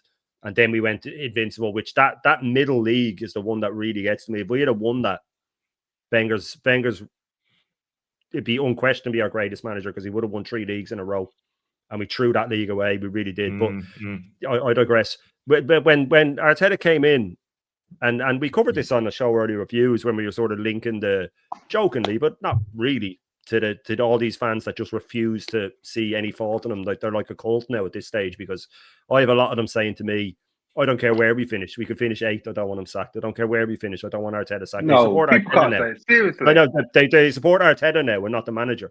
And That's they what even it's- word it that way. They word it that way. You can go on a panel with these guys, right? And you can say, Arsenal, they could probably do with giving Saka a rest, and they go, yeah. But if you say Arteta is running Saka into the ground, they fly off the handle. They fly off the handle when if you say it about him. So it's gone over now to the point where it's about him, and I say this with all honesty, there will be about a 1% of those fans that will go and follow what team he goes to. I'm certain of it. There will be a tiny percentage of them that will go follow whatever team Arteta goes to, because they've gone that far over. Not all of them, But obviously. what has he done? What has he done to He's just command bamboozled loyalty? them. He's bamboozled them. He really has. It's the way he words things. It's the way a lot of them some of them I think see a lot of themselves in him, the more sort of smarmy ones. But then there's the ones as well that I think it's almost like they're intimidated by him. But he's been very clever. Like if you look at his press conferences, everybody in it is handpicked. It's the views is in the chat. He likens it to a backstage interview in wrestling where it's all scripted. Like it's all scripted. They're told what to ask him, when to ask him, what they can ask him. Don't press him on that. You make sure that you ask this question because that gives him a chance then to act humble about something that he really wanted to brag about. It's not him bringing him up. There's all of that stuff. And he's the one that gives out the stats, the most points in the last 3 years. He lied about that. And after he lied about it, wasn't even true. Man City had 4 points more over the 3 years, right? So he lied, like barefaced lie. Sky Sports went and reprinted it. They gave it as fact. Cotterill gave it as fact. Everywhere, if you go on X, that's all they say. Most points. TNT are putting it out. All of these big channels, they're just reiterating his lie. And it takes like 20 seconds to debunk it. So he lied about, or then he gives them the most points in the calendar year. That's what carried them all through last season. He gave them that one. He kept saying we had the most points in the calendar year. It means absolutely nothing. We didn't win anything. But they'll keep repeating it. So he's been very clever. He also refers back to how bad it was when he took over. It was a disaster. And I remember how bad it was. And we just finished 5th and got to a European final. It wasn't perfect, but it wasn't as bad as he makes it out to be. So he does a lot of that. He does a lot of the win percentage. He lied about Raya getting the most clean sheets in 100 games as well. David Seaman had beaten him by 2. He just lied about it. No one corrects him. But Norm sent me a clip of Amarin after the Man City loss. Yeah. A 4-minute clip. And the people in the press conference, they're absolutely berating him. They're tearing into him. And I've never seen, I've never got asked a tough question. He did a year ago by your one. I always forget her name. I think she works for Sky. She wasn't seen again for a year. She wasn't seen again for years. That's a Fergie move, that is. As well. Ferguson still got asked tough questions. Ferguson still got asked tough questions. He did. When things weren't well. This guy has never been asked. He's never pushed on the injuries. He's never pushed on, why did you play this guy? He was pushed once on playing the 3, that midfield that he likes to do, the Marino, Zubamendi, Rice one, the one that everybody was complaining about. He just said, well, you didn't complain after Bilbao. And everybody just shut up in the press conference. You know what I mean? This guy has created this myth that we were in a lot more trouble than we were. And now these fans think that we are never going to have it better. And that's what a cult leader will do. They'll make you think that if you leave and go back, like your family won't accept you and stuff like that. It's a smaller version of that. He's just bamboozled everybody. And they all fall for it. It's crazy. I mean, just quickly, I sent this because they were interviewing Jack Wilshere, and I really give credit to Jack in terms of his journey into management. You know what I mean? Taking the correct route, managing the under 18s, then going to Norwich for a little while, coming back. Then I think he went to he's now become the Luton manager along with Chris Powell as his assistant. So I was listening to Aita's the interview with him and that. And listen, he's asked Arteta a couple of questions and what was it like, and when do you know that you're ready to sort of go into management and that. But I was just interested in the comments below. So this was one of the comments that these Arteta lovers, because they love him more than they love the club. So Yep. this is what it was said. He goes, like my man knows what he's actually saying, 100%. And I mean, no one except real Arsenal fans, I'm talking about the real ones that love the club from their very heart, can testify to the fact that what Mikel has done for this amazing club is unthinkable. Who said this? Sorry, who said this? This is just a comment. Like this is just, you know, like when you're watching a YouTube thing and they put the comments in. Yeah. So I'm just reading the comment of the, you know, I mean, This is so what you'll they understand. display You'll online. understand it. You'll understand it in a minute. I mean, he's not just brought us fans to believe again, right? Believe again, you know. What do you mean believe again? Get out of here. He made Arsenal a top club again, and I mean more top than we actually ever been. What do you mean more top than we've ever been? You're comparing him to the likes of Wenger, George Graham. Come on, man. That's he's talking about the past. Yeah. Let me finish it. He made Arsenal a top club again, and I mean more than we actually ever been. I've been an Arsenal fan. Guess what, guys? Since 2004. That makes a lot of sense. Well, there you go. And never have I imagined this club that I love so much to be arguably the top 3 in Europe. Well, you know why that is, isn't it? The top 3 in Europe, this guy is saying the top 3 in Europe. Can you remember after the PSG game what Arteta said after we got beaten? Oh, yeah, the best team in Europe. We're the best team in Europe. Who told you that? Well, the sub bench told me that. Yeah, they asked Luis Enrique. The first thing he did is burst out laughing. Yeah, this guy's deluded. This is what he does. He bombards with this rhetoric that comes from him. Yeah, he's a politician. And let me just finish here. He goes, I imagine a club that I love so much to be arguably the top 3 in Europe. And on behalf of every appreciative, this is what this is at me and Shane, yeah, because we're not appreciative. Yeah, Arsenal fan out there, I say, Mikel in big capitals, thank you. This is the fan base, guys, that we got to deal with. And I'm sure JP, they're in your fan base as well. I wouldn't say much in Liverpool, you know what I mean? Liverpool are winners. Yeah, they go out and win things, you know what I mean? It sounds like a top red mill. Yeah, it's crazy. Sounds like a top red mill. It's top. You know what I mean? It's absolutely crazy, you know, in terms of what we're dealing with. But listen, we can go on all night about context and whatever. It will still be there. It will still be the excuses that these guys will use to support and move the goalposts for the likes of Mikel Arteta, maybe Ruben to a degree. Do you know what I'm trying to say? So this is what you're dealing with. I just want to quickly move on. Now, listen, Odegaard is going to be out for a considerable length of time. Okay, will Arteta pick the right man? Now, you know, obviously he's out now with his MCL on his knee, so he's going to be out for around about 6 weeks. It could be longer. We just don't know. It could be longer. But will Mikel Arteta pick the right man for the job?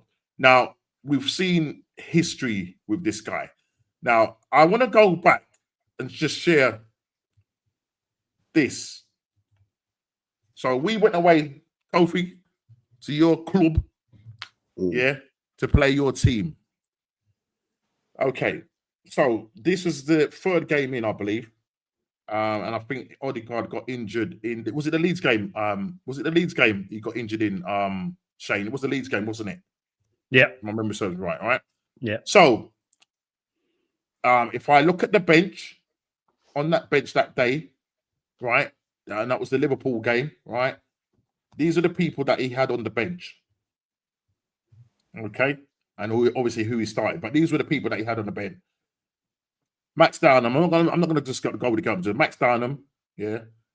Eze, Lewis Skelly, Ethan Manray, Leandro Trossard. So Martin Odegaard was actually on the bench for this game. In this game, he was on the bench. He was actually on the bench. Yeah, but he goes and starts Rice, Zubimendi, and Moreno. Now, for me, you know our thoughts. Me and Shane's thoughts on Moreno. He's just an IT solution. He's doing well for Spain. He's scoring goals and that, and pretty good header of the ball. But he's not a 10. You know, people are going to say he's a defense. For me, he's more very defensive minded, and this is why Arteta approaches his games. So we go to Liverpool, and if Arteta was brave enough, why didn't he start Eze in this? Why is he not starting Ethan Manmeri, who's now just signed a 5-year deal? Now, the problem is that if this continues, and he doesn't get the game time, Ethan's going to be looking and thinking, well, I could have been playing elsewhere because I'm just wasting my time here. Does Arteta need to pick the right one? Will he do it? We know the history of it. So I'm going to start off with Shane, because we talk about this all the time, and then maybe just to get the perspective from you guys, Manu, and obviously Kofi as a Liverpool fan. So we come to your ground, Kofi, with a very defensive-minded Zubimendi. We call it, as Views would say, the three fridges. Zanussi, Sony, and Uva. Yeah, those are Zanussi, Zubimendi, by the way. Yeah. So Shane, what your thoughts? Is Arteta going to make the right decision, or are we going to be in a situation where he's ended up playing these guys? If I just share the second one, this is when we was at home to Man City. Rice, Zubimendi, Moreno. He had Eze and he had what's his name sitting on the bench. And then I'll just go with the last one before you answer that one. This is where he did a formation change. Now, this might have been a little bit of pressure from the fans. He's gone with a 4-2-3-1. We end up winning that game. And that was a difficult game to go away to Newcastle and win that game, because we haven't done well there in the last 2-3 years. So he's gone with a 4-2-3-1. But Shane, just get your thoughts on what I just brought up regarding Odegaard being out for the foreseeable future. And will he revert back to type? Will he just continue playing defensive, or do you think he would be brave enough to go out and play an Eze, play an Ethan Manmeri, or is Ethan Manmeri just really wasting his time at the club? Yeah, well, a lot of the stuff that we say, we hope he does this, we hope he does that, there are always things that he's never changed this whole time. He's very stubborn. We're playing, we're away to Fulham, which is a tough game. We drew there last season. I think that he will go. I can see Moreno being played up front. I really can at this point. He scored again for Spain. I can see him dropping Gyökeres because he want to squeeze him in somewhere. And if he doesn't, if he goes at Gyökeres, then he'll play Moreno midfield, and Eze will either be on the bench or out to the left.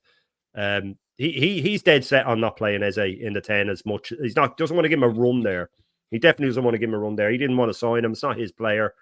He let it slip that time in the press conference after the Liverpool game when he went with the really defensive midfield, and he was asked, like, why did you go so defensive? He said, Odegaard Martin wasn't fully fit, and Havertz is injured as well. So he basically admitted in that when Odegaard's out, Havertz is in the 10, which we don't even really play with a 10. Really, it's sort of just, it's like three defensive midfielders. Odegaard is basically a defensive midfielder now. Anyway, he does nothing going forward. It's only about the high press. But I'd love to see variation from him. I'd love to see, okay, we're at home to a lesser team. He's going to start with Nwaneri and Eze and Rice behind him. I'd love to see it. It'll never happen, though. And we know it'll never happen. And that's the main problem. So I don't think he'll change it too much over the next 2 months. I think he'll be still quite rigid. I think Saka will be run into the ground. The only thing that I will say is that he won't rotate Rice, right? And Rice is doing twice as much running, which we predicted in the summer norms. We said with Zubimendi won't be able to hold that position on his own. He'll need help. It looks like a double pivot now, but it's not. Rice is still starting left 8. He's just having to track back. And I'm not even talking about the really obvious ones where there's been 2 or 3 occasions this season alone where he's had to run the full length of the pitch to cover for a Zubimendi mistake. He had to do it against Jacob Murphy against Newcastle. He had to do it in pre-season. He's had to do it a few times where he's had to run the full length of the pitch. I'm talking about the bits that you don't see. That was mentioned earlier when you're in the stadium. The ground he is covering just to keep these guys steady. So if he goes down with an injury, he went down with a back, which he's had for a couple of years now. Yeah. But if he goes down with a hamstring or something, which is very, very close for me, I can see it coming. He's in the red. Our midfield falls apart. It absolutely falls apart. Now, I'm not ready to put Rice in this world-class spot that other people are putting him in. I saw that Christian put him in the Invincibles ahead of Gilberto, and I thought, what are we doing here? Gilberto not only went Invincible, he won a World Cup. You know what I mean? But anyway, this is what we're dealing with these fans. So if he goes down, it all goes out the window for me. We're done. But as long as he can run him into the ground, I still think he'll go a lot of games with the Zubamendi, Royce, Marino, because he thinks that Marino always scores a lot for Spain. Big difference is he has a manager and knows how to use a big difference. So, Shane, do you think that would you think that will be in terms of where that would be a detrimental, first of all, to the fact that we're not going to be able to sort of feed Gyökeres, because he is at the moment he's starving at the moment. You know what I mean? I don't know. I don't think it matters who plays, Norms. It's the style of play that starves him. I don't care who you play. If you have your creative players being told to just sideways pass backwards and don't take a risk, that's the big problem. It's long dead now. There's only a few managers left, and Cesca's bringing it back at Como, where he just and David Moyes does it. Greatest came out and says David Moyes did it for him, where he says, "Look, here's your defensive instructions, 5-minute instruction on it, and then the rest is go do what you do best." Managers don't say that. Amarin especially, he's another Arteta. You can't imagine him saying to Cunha, "Go out there and do what you do best." He'd be giving them all. Right. Well, he's ended up dropping Cunha. He's ended up dropping Cunha because now he's got his man in, Mason Mount. I made some out. I know. Shocking. So that's my thing. It doesn't really matter. We could have Pedri playing behind Gyökeres if he has a manager barking at him for 90 minutes, saying "play it safe, play it safe, play it safe," which we've heard him say over and over again. It makes no difference. So to me, the lineup, even when we've seen different ones, Norms, with Eze starting and stuff like that, the football still be the same. Hasn't been any different than any of the games these guys have started. So I think we're going to get found out around Christmas because of the style of play. And as we've seen over the years, he has no plan B. So I think he'll go in with the same sort of. He won't make any drastic changes, but the style of play will still be the same. So we'll get found out pretty soon, I think. Okay, Big D. In terms of what you see from the outside looking in, and obviously when we came to your ground, and I'll come on to JP and then Coach. Yeah, you're still playing a level of handbrake football even when you win, so I look at him in terms of going to grounds where he knows that a team's going to play, and he sets you up. It will set you up not to lose,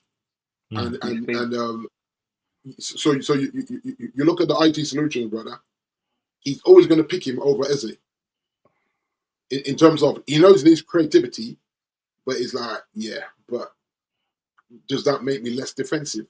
And so you bring Eze in, and I remember saying to somebody, does Eze go to Arsenal to sit on the bench and just be a part of it player when he's the main man at Palace?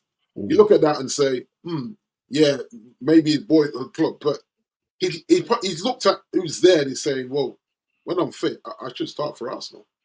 Whether I'm wide or whether I'm in the 10. It's not been the case, has it? No.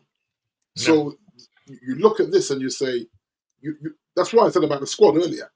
He's got a squad now that injuries shouldn't really matter unless you have 5 or 6 bad ones. Then but if you have 2 injuries out there, it shouldn't affect Arsenal's flow in theory because of now what you brought in. But he'll bottle it.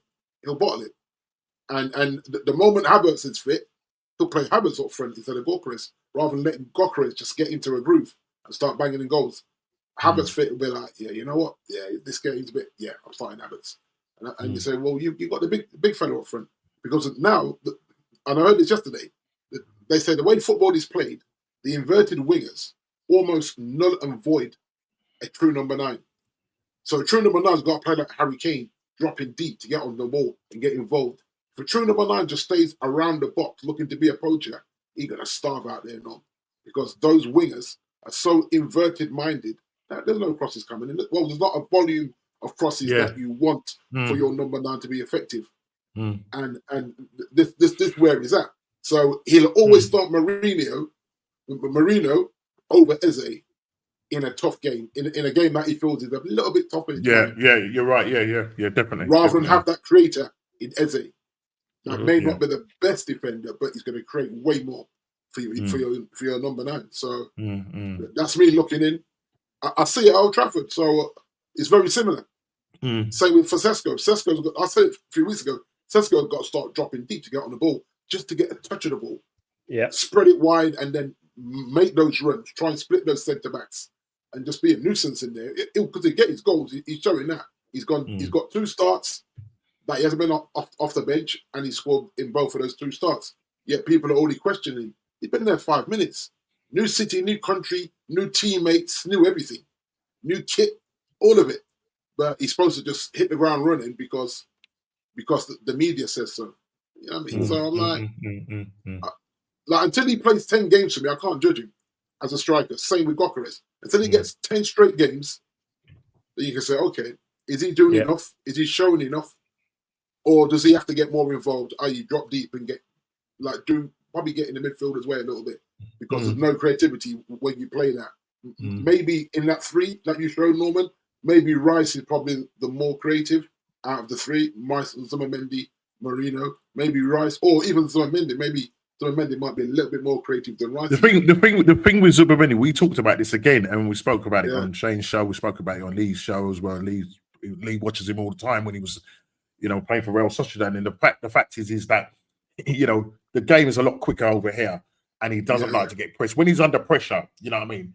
Off the ball, you know what I mean? When he's got time and space, he looks good. Amazing. And he looks amazing, you know what I mean? And I think even to this point where maybe pushing him more forward probably would do us better and playing Deckers in the six as a holding, because that's where he did his best job for us. He did that in the 2022 season where he played his best football.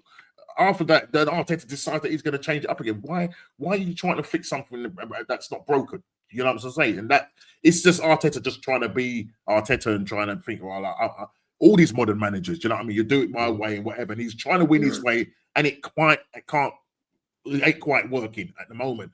Kofi, just kind of quickly coming with obviously us coming to your ground and watching us the way we played set up against you. What was your thoughts in terms of the whole game? And listen, it was one wonder goal that wins the game, but we could have probably took the game to you, and maybe if we had had like Eze and all these guys starting, maybe it would have been a different outcome.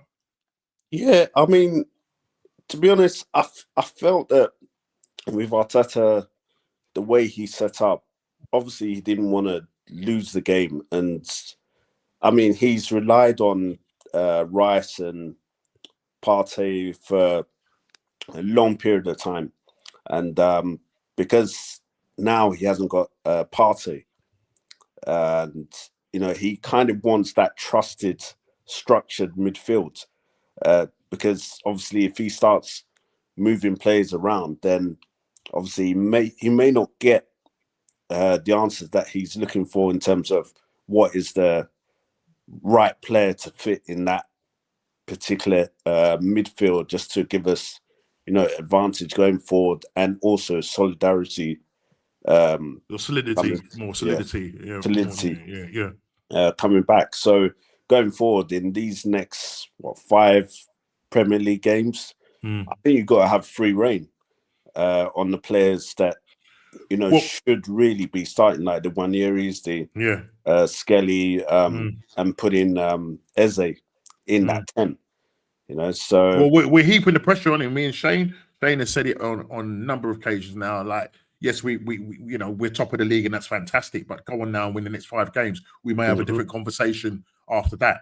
But we need to see that Fulham is not going to be easy. Listen, they're not doing too well themselves, but it's just typical for him to change it up, and then we end up going and drawing that game. We can't afford to draw. You're only 1 point behind us. Yes, you're going through your little bits of your troubles and stuff like that. But this is where Arsenal and Arteta needs to make the right choice in terms of how he sets up, and be brave enough. Go to Fulham, and hopefully he will play Eze. But Gokares is not really firing at the moment. So because Moreno he's probably going to play Moreno up front or do something crazy. Do you know what I mean? And then with Havertz sort of on the wings, not too far, he's going to come in. Where does he play him? He's like to do it again. Gokares could end up getting dropped, and Havertz, end up playing up front, and then he's got his ideal players back, in terms of who he wants. But he has to be brave enough. And I think more than anything, I just feel really sorry for Ethan Manreri, because, as you say, there are games, especially when you're at home, to the lower leagues, play him, give him the time, because the problem is when he's sitting on that bench, and then for him to come in cold, and then you're wondering why he's not performing. If he's not going to do it, then send him on loan. You can't make all of that big aura about him and everything, and then you don't pick him. We know that Arteta Yeah. doesn't trust. I think he doesn't trust him. I don't know how Shane feels, but I think Arteta doesn't trust the guy. And that's why he's not, he's not getting the time it should have game time. And you've got to look back to last season when Odegaard was injured for a long period of time. It was only when Saka, and then it got to desperation levels where then he said, right, I'm going to chuck Ethan Nwaneri. And he said, what have you got to do? People were calling for this guy. He's on the ball. He's fantastic. Yeah, there might be little things that he needs to learn off the ball. I mean, even Jack Wilshere said the same thing. Yeah, about it. You know, he's whatever. There's things that he still needs to learn and understand when you're playing off the ball. But he's got to trust him. And I think that's the problem. He will go for his tried and trusted players, but sometimes you go for your tried and trusted players like Moreno and that. You end up going too defensive. And then last season, you saw the result of it. We end up with 14 draws, 21 points dropped from winning position, and you wonder why. Yeah, don't talk to me about injuries and I know we've gone back, but don't talk to me injuries, context, PJ Malo, and all of that. He made the wrong choice. He's now set up to be more of a set piece team as opposed to having that free reign. Well, they seem to play for set pieces. Yeah, that's how it's turned out to be. But I think he goes into games not wanting to lose. That's the first thing in his head. He's not like, right, let's take the game to them. He goes, so that's why you see that real slow playing out in the back. And, DJB, big up DJB, will be on the show later on tonight.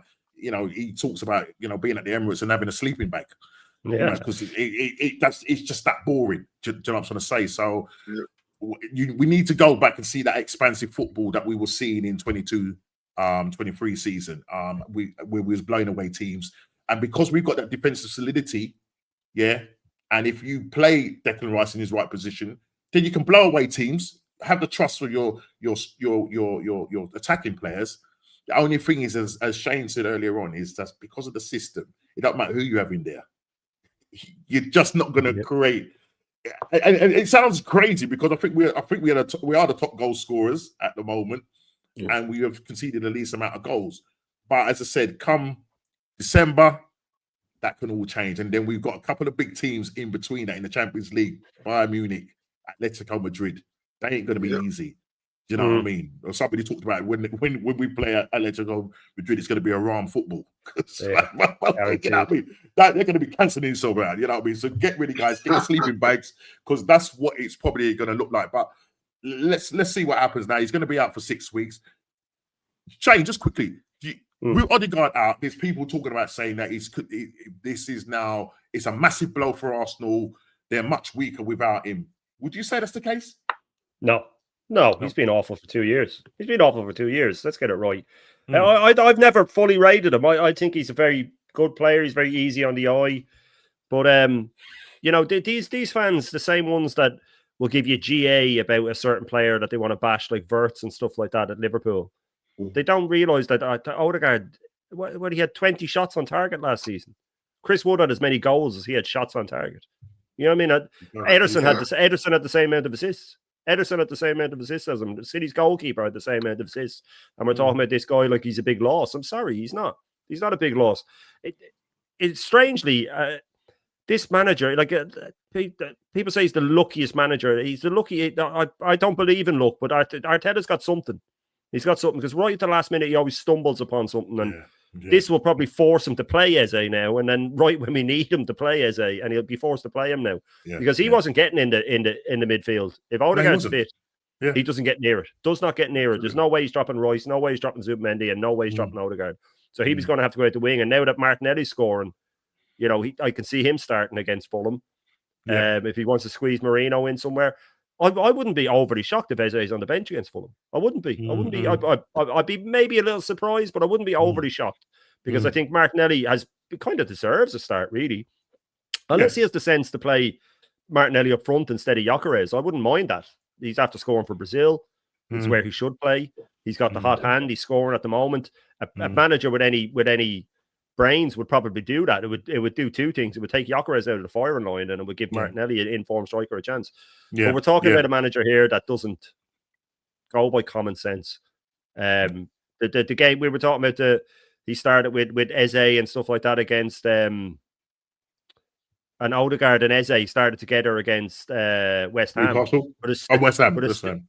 Yeah, Yeah. but as soon as Odegaard went off after 20 minutes, he brought What did he Mendy on do? and went back in. He went straight back. Yeah. He should have He brought brought back Ethan to on that, by yeah. right. He should have brought Yeah, Ethan on yeah. a direct attacking substitution. And we're Yeah. playing West Ham. So he will always go back to type.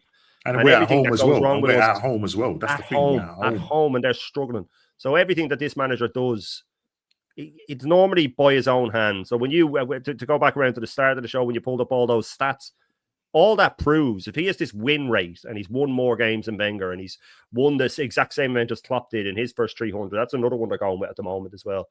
Klopp won 177 in his first 300. All it proves is that he loses when it matters. Then that's all that just proves that he loses when it matters. Absolutely. Bang on. Klopp had won European Cup in that time. He'd won a Club World Cup. He'd won a Super Cup. Yeah. He'd won a FA Cup and he'd won a League Cup. So he wins when it matters. This guy can stat pad all he wants with all his little wins. We always go on runs when it doesn't matter. No pressure FC, man. No pressure FC. And exactly the point. And we've seen this over the years. And Arteta is just carrying on that tradition. And as I said, under that first conversation about context, I wrote underneath that numbers don't lift silverware. Yeah? Nope. So you can give all the stats you want. If I don't see silverware at the end of it, it means nothing at all. Simple as that. But but look, we'll see what happens. Going forward, let's hope that he does have a change of mind. Let me just quickly read the static. Big up to you. There was actually a question quickly. I just wanted to read the question. It goes, question: this talk of sending Ethan on loan, would you send him to another league team in the Championship or International League? I'd go with another Premier League team or else one of the German teams, either Leipzig or Dortmund or Leipzig. Yeah, you get a bit of Champions League football then. But I always said that he should have gone to, when we got Eze, he should have been part of the deal and go on loan for a year. I think we knew it. Would have had him for a year. Yeah. I mean, the question was that. Yeah, sorry, go on, D. Quickly. I'm saying, if you send him to the Championship, probably get lumps kicked out of him. Yeah, he's too good for it. Because he's so good on the ball, they'll just be fouling him all the time. You know what I mean? So it's better that he goes and plays in a bit more quality. And like you say, Germany's actually a good shout in terms of the way that they play football there. And because we had it with Ahmad. We sent Ahmad to Sunderland, and he got fouled so often. It was a good loan for him in terms of he got the game time to come back and prove himself. But when I watched him, I was always just keeping an eye on him. I thought, this brother's getting fouled for fun because he's just too good in terms of his quickness and his ball control to beat players that probably wanted to be in the Premier League but not quite there. That's why they're playing Championship football. And I'm not knocking Championship because Championship is probably better than some of those other leagues across in other countries. Championship is very tough league to play in terms of how often they play and the physicality of the league. So it's a good shout. I said the same thing about Kobe. If you're not going to play him, let him go out and get better playing elsewhere. Napoli, man. Let him go and play somewhere and get better playing somewhere. If you're not going to play him, this little 3 minutes, 6 minutes a game here and there is not going to get him a better footballer. Yeah, and if it's the future, No, sorry. Yeah, I was just going to say with the same thing with Kobe and with Ethan. If you are going to send them to a manager who knows what they're doing, i.e. Conte at Napoli, or go to Dortmund, or Glasner, or Eddie Howe, someone who gets the best out of their attacking players and knows how to use them. There's no point sending them somewhere where he's not going to get his game, or where they play haram football. Send them to somewhere where they play attacking football and we'll let him express himself. Exactly.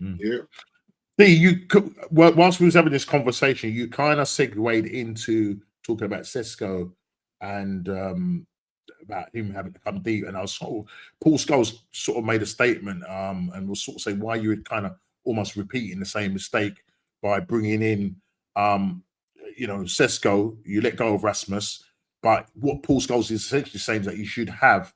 I want to sort of get the exact quote and not misquote him. But he said something to this point. He says Paul Scholes questioned the loan of Rasmus Højlund and the signing of Benjamin Sesko. He says, you look at Rasmus Højlund, 22-year-old kid, came when he was 20 years of age, and said that the United legend, one centre forward for Manchester United, and everything was on him. The pressure was on him, and he couldn't handle it. He should be coming in and out the team where there's, and you've said this all the time, Big D. You should have Yeah, 3 he or should have 4 been a centre starter. forwards. Yes, you should have 3 or 4 centre forwards. This summer, what do? They let him go and they buy another one, very similar, exactly the same. 22 years of age. He started okay. It looks like he's getting better, but where's the common sense in that? So he's asking the same thing. That is it just going to be a kind of repeat, or do you see Sesko completely different to how you saw Rasmus? Because right now, Rasmus is firing on all cylinders where he's gone to. Yeah, but if you look at Rasmus, right, and we spoke about it so often. Shane JP had that to go, but he spent more time wrestling centre backs than actually looking to score goals. If you look at his first season, he spent so much time on the ground. It was like, are you being coached, or is this the way you just want to play football, where you think you being a nuisance is going to get you goals? And you're not seeing that from Sesko. You're seeing him trying to be that guy. As in, when them long balls come, I never see Rasmus control a long ball, one over the top. You're seeing Sesko do this, and I think I think with Scholes, he's more annoyed that we're going young. But the truth is, who's out there? Unless you're going to bring back Harry Kane, Ivan Toney, you could bring back Ivan and let him work off Ivan. And I probably would bring back Ivan. I've seen rumours about Ivan, but he signed a huge contract out there.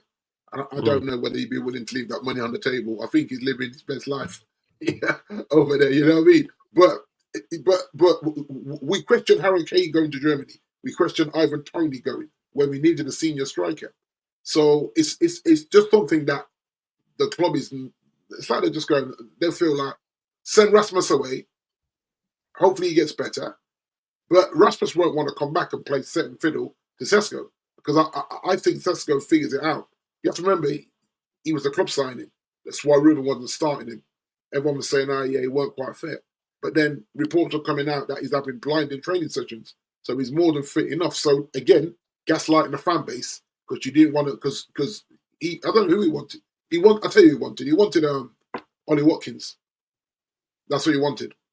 And you look at Ollie Watkins down in tools at Villa. He's been shocking this season. That's why Villa are where they are. So because he didn't get his moves. So then you question professionalism. What kind of professional gets paid whatever, 180 grand a week, and I'm in my feelings, so I'm just not going to play. The Villa fans deserve better than that. So you see it with the manager, because he didn't get what he wanted. Because the truth is, I think if he could have spoke to Arteta and say, you know what, I'll have your guy, you can have mine, because deep down that's what we want. But it's not what the clubs wanted. That's why Arsenal went for Gyökeres rather than Sesko, because they found that Gyökeres was going to offer you more in terms of what they saw from Sporting in the last 2 seasons. So they said, well, we can't afford to gamble, because Arteta knows he's on borrowed time, where Ruben's not on borrowed time. So that's why the club said, well, you're not on borrowed time, because we might actually sell the club under your nose, and the new owners might come in and not fancy you anyway. So you still get your payoff either way, whether we fire you or not. That could be a real thing there. And I'm saying that in jest a little bit, but that could actually happen. We sell the club, the new owners come in and say, nah, this guy, we're good.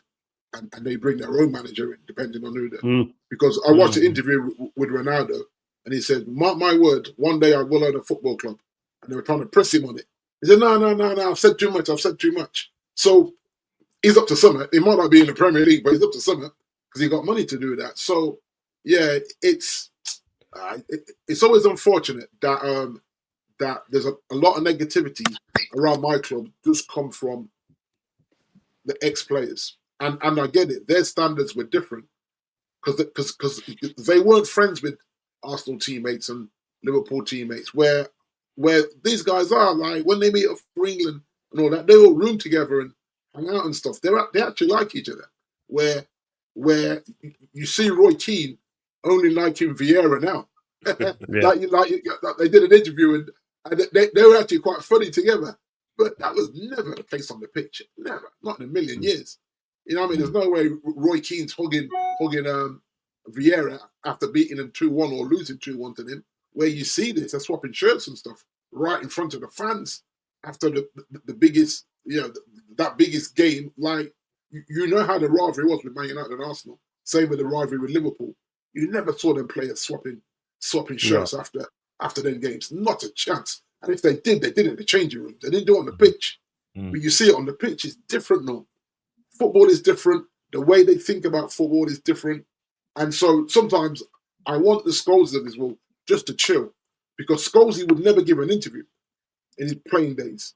Now he's got way too much to say sometimes. Just like you're heaping pressure on Sesko when he just got here.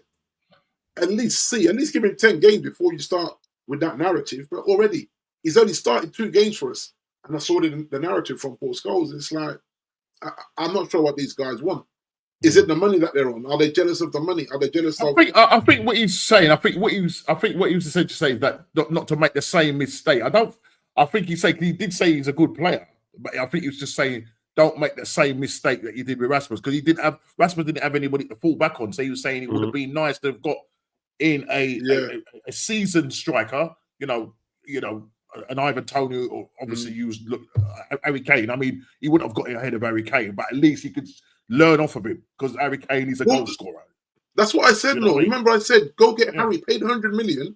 Yeah. But then because they already splashed out 70 odd million on Højlund, when the truth is you should have got Harry, because that way you probably could have gone for like that Ipswich striker before he what was that? You could have gone for Delap. You could have gone for a Delap. You just missed out on him, didn't you? Yeah, you missed out on him. Well, the thing is, he the thing is as well, you know, he chose Chelsea, and then he came out of the closet, which was quite interesting, just the way he did it all. And so you have to remember how homophobic football can be as well. That's why a lot of the players don't come out of the closet, just for that reason. You know what? I said to people, you love who you love. I'm not trying to be your judge. Like, I live my life by Bible, like you do know, but not everyone does that. So, you know what I mean? That's his arena. He's cool with that. He's come out. But he's going to get a lot of homophobia abuse now for coming out of the closet. People will say, I'll tip my hat to him. Fair enough. You know, but we know the sport. We know how the sport can be. Because we've seen it in the past. Remember when Justin Frashton, when he came out? Yeah. Justin. Yeah, that was like, right, Justin came out, you know. And then you saw what happened after. I mean, obviously took his own life. Yeah, and so I saw the documentary on that one. Yeah, that's mad. Yeah, so you do hope that him coming out, obviously he's taken advice from his family and friends and his agent, all these people, and everyone said, yeah, do it, because you know someone sees you in a situation, and then the tabloids twist it. Yeah, they'll destroy it. Yeah. So I don't even have a problem with him doing that. Listen, he's telling you that this is my life. I'm a footballer, and this is where I am. In relationship wise, so I look at strikers, and it doesn't matter. Like, because you look at Gyökeres, right? Gyökeres is expected to just land and continue where he left off at Sporting. It is a totally different league with way better defenders. He's not getting the chances he was getting over there. Because you have to remember, he's a big unit. Norm. He can go as a flat track bully and bully his way into goals in that league. Where you come up against stronger, physical, you know, your Dan Burns of this world and all that. Lewis Dunks on these guys. You know what I mean? These guys are kicking lumps out of strikers when they can. You'll see with our lot. So the expectation should be lowered in terms of what all these strikers, because it's just a way harder league. It really is. And so I hear what Scholes is saying, and maybe you go look for an old head in January that can help Sesko a little bit. You bring an old head in, and the old head is not going to probably. He'll start some days, but not every game. But he'll be around another striker, because at the moment he's not really around another striker. All the other strikers are in the reserves or the academy. So we still need. Clearly we want Rasmus gone. So we still need another striker that can get to work with Sesko. Same for you, really, because like us, you play a false line if you don't start him. You play a false line in that number 9 role, which would be a Havertz or a Mourinho. So the same with us. If it doesn't start, he'll make Cunha play there, or even Mason Mount. So it's going to be interesting if we look to get in a seasoned striker in in the January window just to have Sesko develop more, because clearly they want Rasmus to be bought. You know, he'll go there, he'll play well, he'll settle in, he won't want to come back. You make your money and you move on from that experiment. But yeah, for me, it's too soon to call that on Sesko. Like I said, I just need him to get a bit more involved to help himself out. And I think if he gets more involved, because his hold-up play has been good, but he needs to just get on the ball a bit more. Otherwise, he'll find himself being isolated way too often, especially in the big games where you're not getting no touches on the ball, where you're seeing 3 or 4 blue dots in the opponent's box. It's not enough, you know. And like I said, inverted wingers that want to cut in and shoot rather than cross the ball. That's another factor you got to look at. For both, I said last week that Gokkers would probably do well at Chelsea, because their man, and even Ez said it. They cut and they cross it in. That's their thing. They don't put it invert in. They just get that ball in that area and just need somebody on the end of it. So that's what it is. But let's just finish on the last thing here. And that's and we just want to just quickly go on. It's still early days, guys. But will it end up being a 3-horse race, and who gets over the line first? So I'm just gonna go around and I'm gonna start off with the champions of last year, Mr. Kofi Slot. Kofi. Yeah. I thought I'd come to you first, bro. Liverpool at the moment, we have teething issues, and I don't know whether Slot is trying to get that balance right, because obviously with Wirtz is just trying to find his way to see what is the best area for him to operate. And I think right now, whilst Isak isn't 100%, he needs to start Ekitike a lot. And then there's that balance on the right. Slobosai is filling the gap for what supposedly should be Frimpong or Bradley. But I mean, we're still there. It's only 1 point, but I would still say yes, we will. But yeah, yes, we will what? Win the league. Yeah, look, there you go. Say with chest, Coach. Say with chest, man. Come on, say with chest. We are the champions, and I've got to talk with chest. You wasn't like that when we was talking on FaceTime. Yeah, I know. There's frustrations. People have frustrations, But I mean, just Salah's just quickly in terms of Salah's form and that. I mean, a lot of people are laying blame on him and the fact that he's not doing what he was doing last season, not tracking back, and some of the goals was his fault, and not passing to Ekitike or not passing to Isak. Isak has been out. Obviously, he was campaigning to leave Newcastle, and he hasn't had a real pre-season and that. So he's had a very slow start. And there's a lot of stuff thrown at your club at the moment with the amount of money that you spent. And context, yeah? Is it context? No, to be honest, I think with Salah, no context, brother. You spent the money, you should win the league. God. I think with Salah, there was some importance of him playing in the World Cup. So he's probably prioritized his playing to wanting to get Egypt over the line to play in the World Cup. So hopefully now we should start to see Salah in some sort of getting back into some sort of form that he was in last season. And that starts against Man United on Sunday. Sunday. He loves the goal against United. So yeah, he does, doesn't he? He does. You're right there, Cole. Okay, let me go to Big D. And so it's not going to be a 3-horse. Is it going to be a 3-horse? Just what is it? It's going to be a 3-horse race, but you think Liverpool are going to get over the line? Yeah, definitely. I think it'll be a 3-horse race. Who's in that 3-horse race? Just by City, Arsenal, Liverpool. Okay, and in what order does it finish? It's difficult. It'll be close. I think there'll probably be one or 2 points in it, but yeah. So Liverpool. Who comes second? I'm gonna go with City, then Arsenal. Okay, so we've got worse. Right. Okay, Big D, quickly. Wow. 3-horse race, and who's in it, and who gets over the line? Yeah, I think the same as Kofi, mate. Yeah, I think your dark horses still could be Chelsea, because Chelsea are just one of them teams where you just don't know what Chelsea you're going to get. So I wouldn't completely blank Chelsea out of that, but I think, yeah, you guys, Man City and Liverpool, I think, yeah, that's really the heavyweight punching of that. You know what I mean? In theory, you've got to say Arsenal.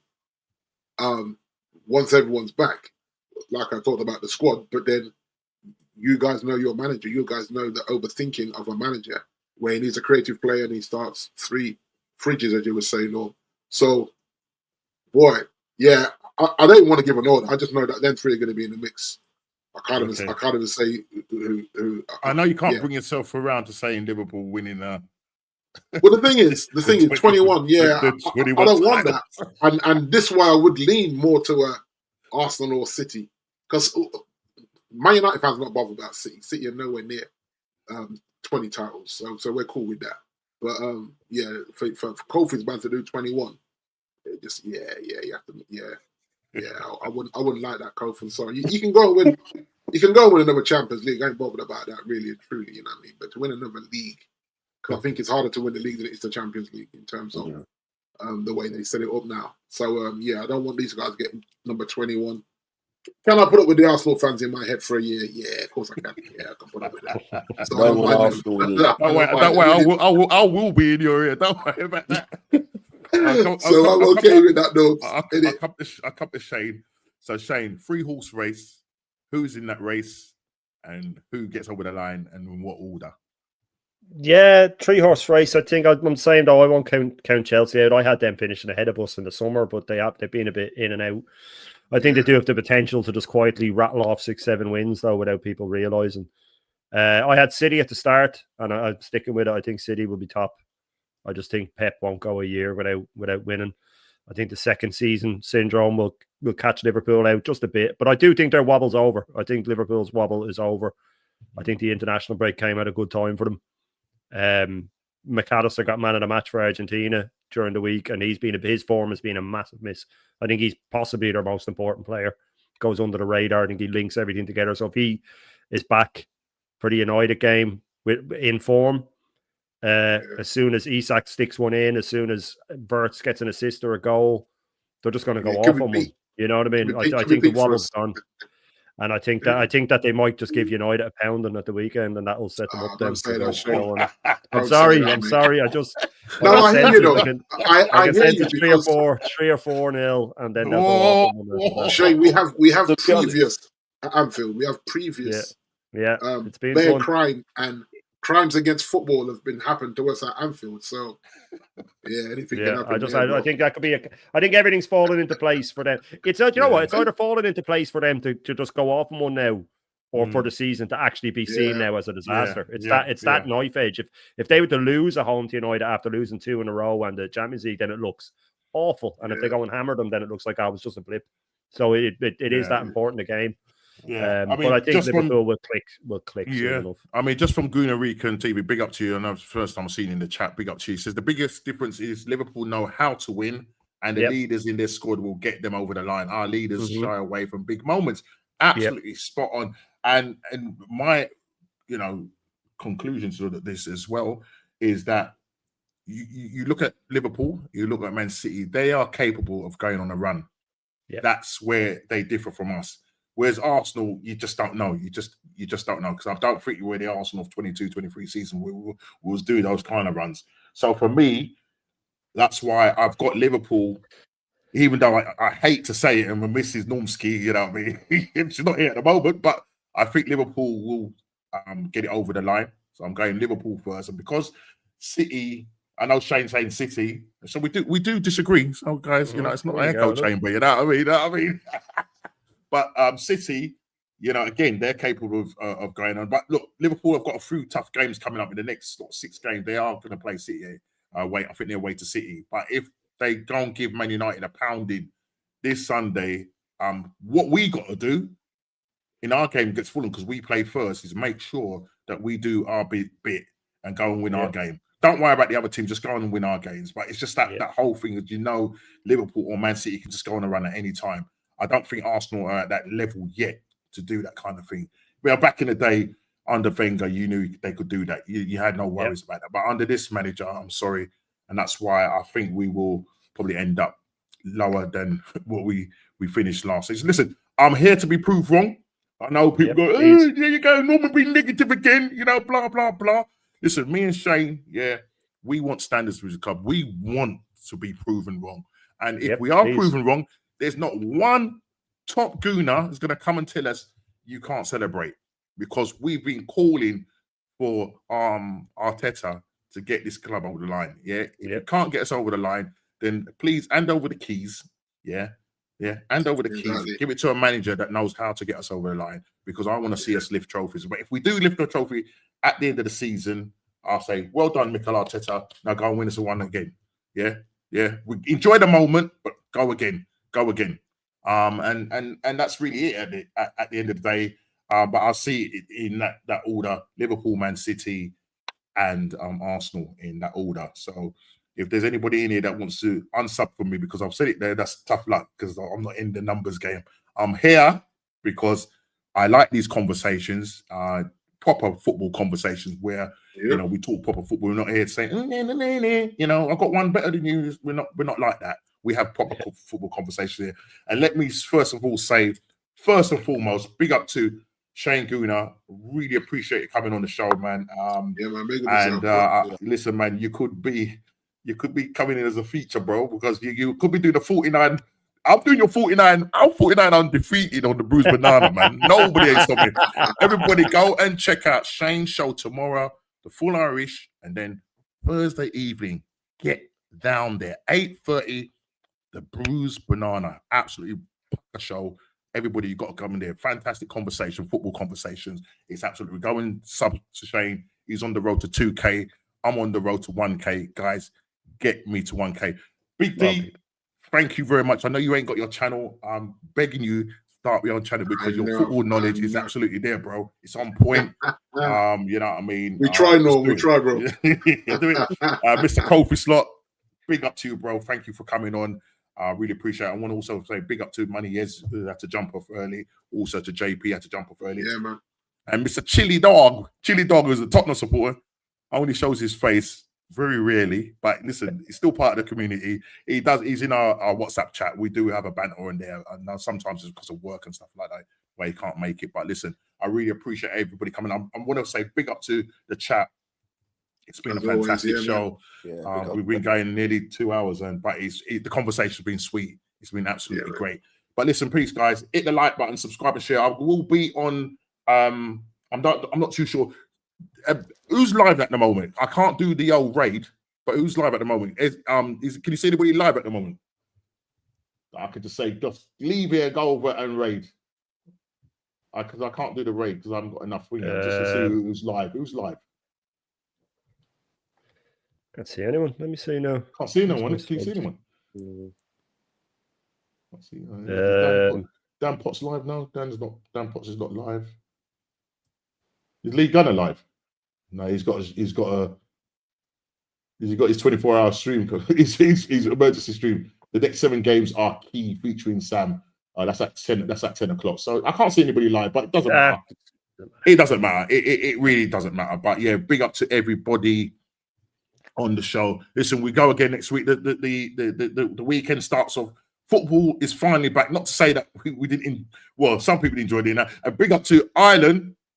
Yeah, man. You know, you beat was it who did you beat? Who did you beat yesterday? What do you call it? Armenia. 1-0. Was it 1-0, wasn't it? 1-0, yeah. We played a back 5 at home to Armenia. Oh, there you go. Yeah, So the only manager more. Yes, the only manager more negative than Arteta that I've ever seen. Let me just also say big up to Ghana. We've qualified for the World Cup. Yeah. Go there, bro. Eddie wants to play for Ghana now. Is Eddie in Ketia? He said it the other day. Waited for him to qualify and then said that he wants to go. Oh, here we go. Yeah, that's wild, isn't it? Glory that is so murky. Yeah, it's nasty, isn't it? That's But nasty Remember work, Jamaica isn't it? did that. Remember Jamaica did that, and they qualified for World Cup '98, and then all of the Wimbledon lads and all declared. That's right. And I all of the remember players, that. all of the players that got them there were just kicked off, and they brought all the Yeah, Premier League yeah, lads. It was yeah, disgraceful, man. Yeah. All the lads that got them qualified were just kicked out. No, but good big luck. up, but big up to everybody. Big up to the Yes, chat. Junior. Well, Big up, man. world class. Big up to Junior. Nice one, Normski. Big D, Kofi Big up, Slot, Junior. and Shane Guna. Big up. Listen, we go again next week, where the season starts back again. And guys, don't forget to get in your football predictions this weekend. Yeah. I know Big D's gonna go there first. So I'm already got it, man. I'm already there, no. But listen, people, I'm already take there. care. Have a good one. God bless. And guys, don't forget, subscribe and share. See you on the next one. Take care. God bless. Yeah, man.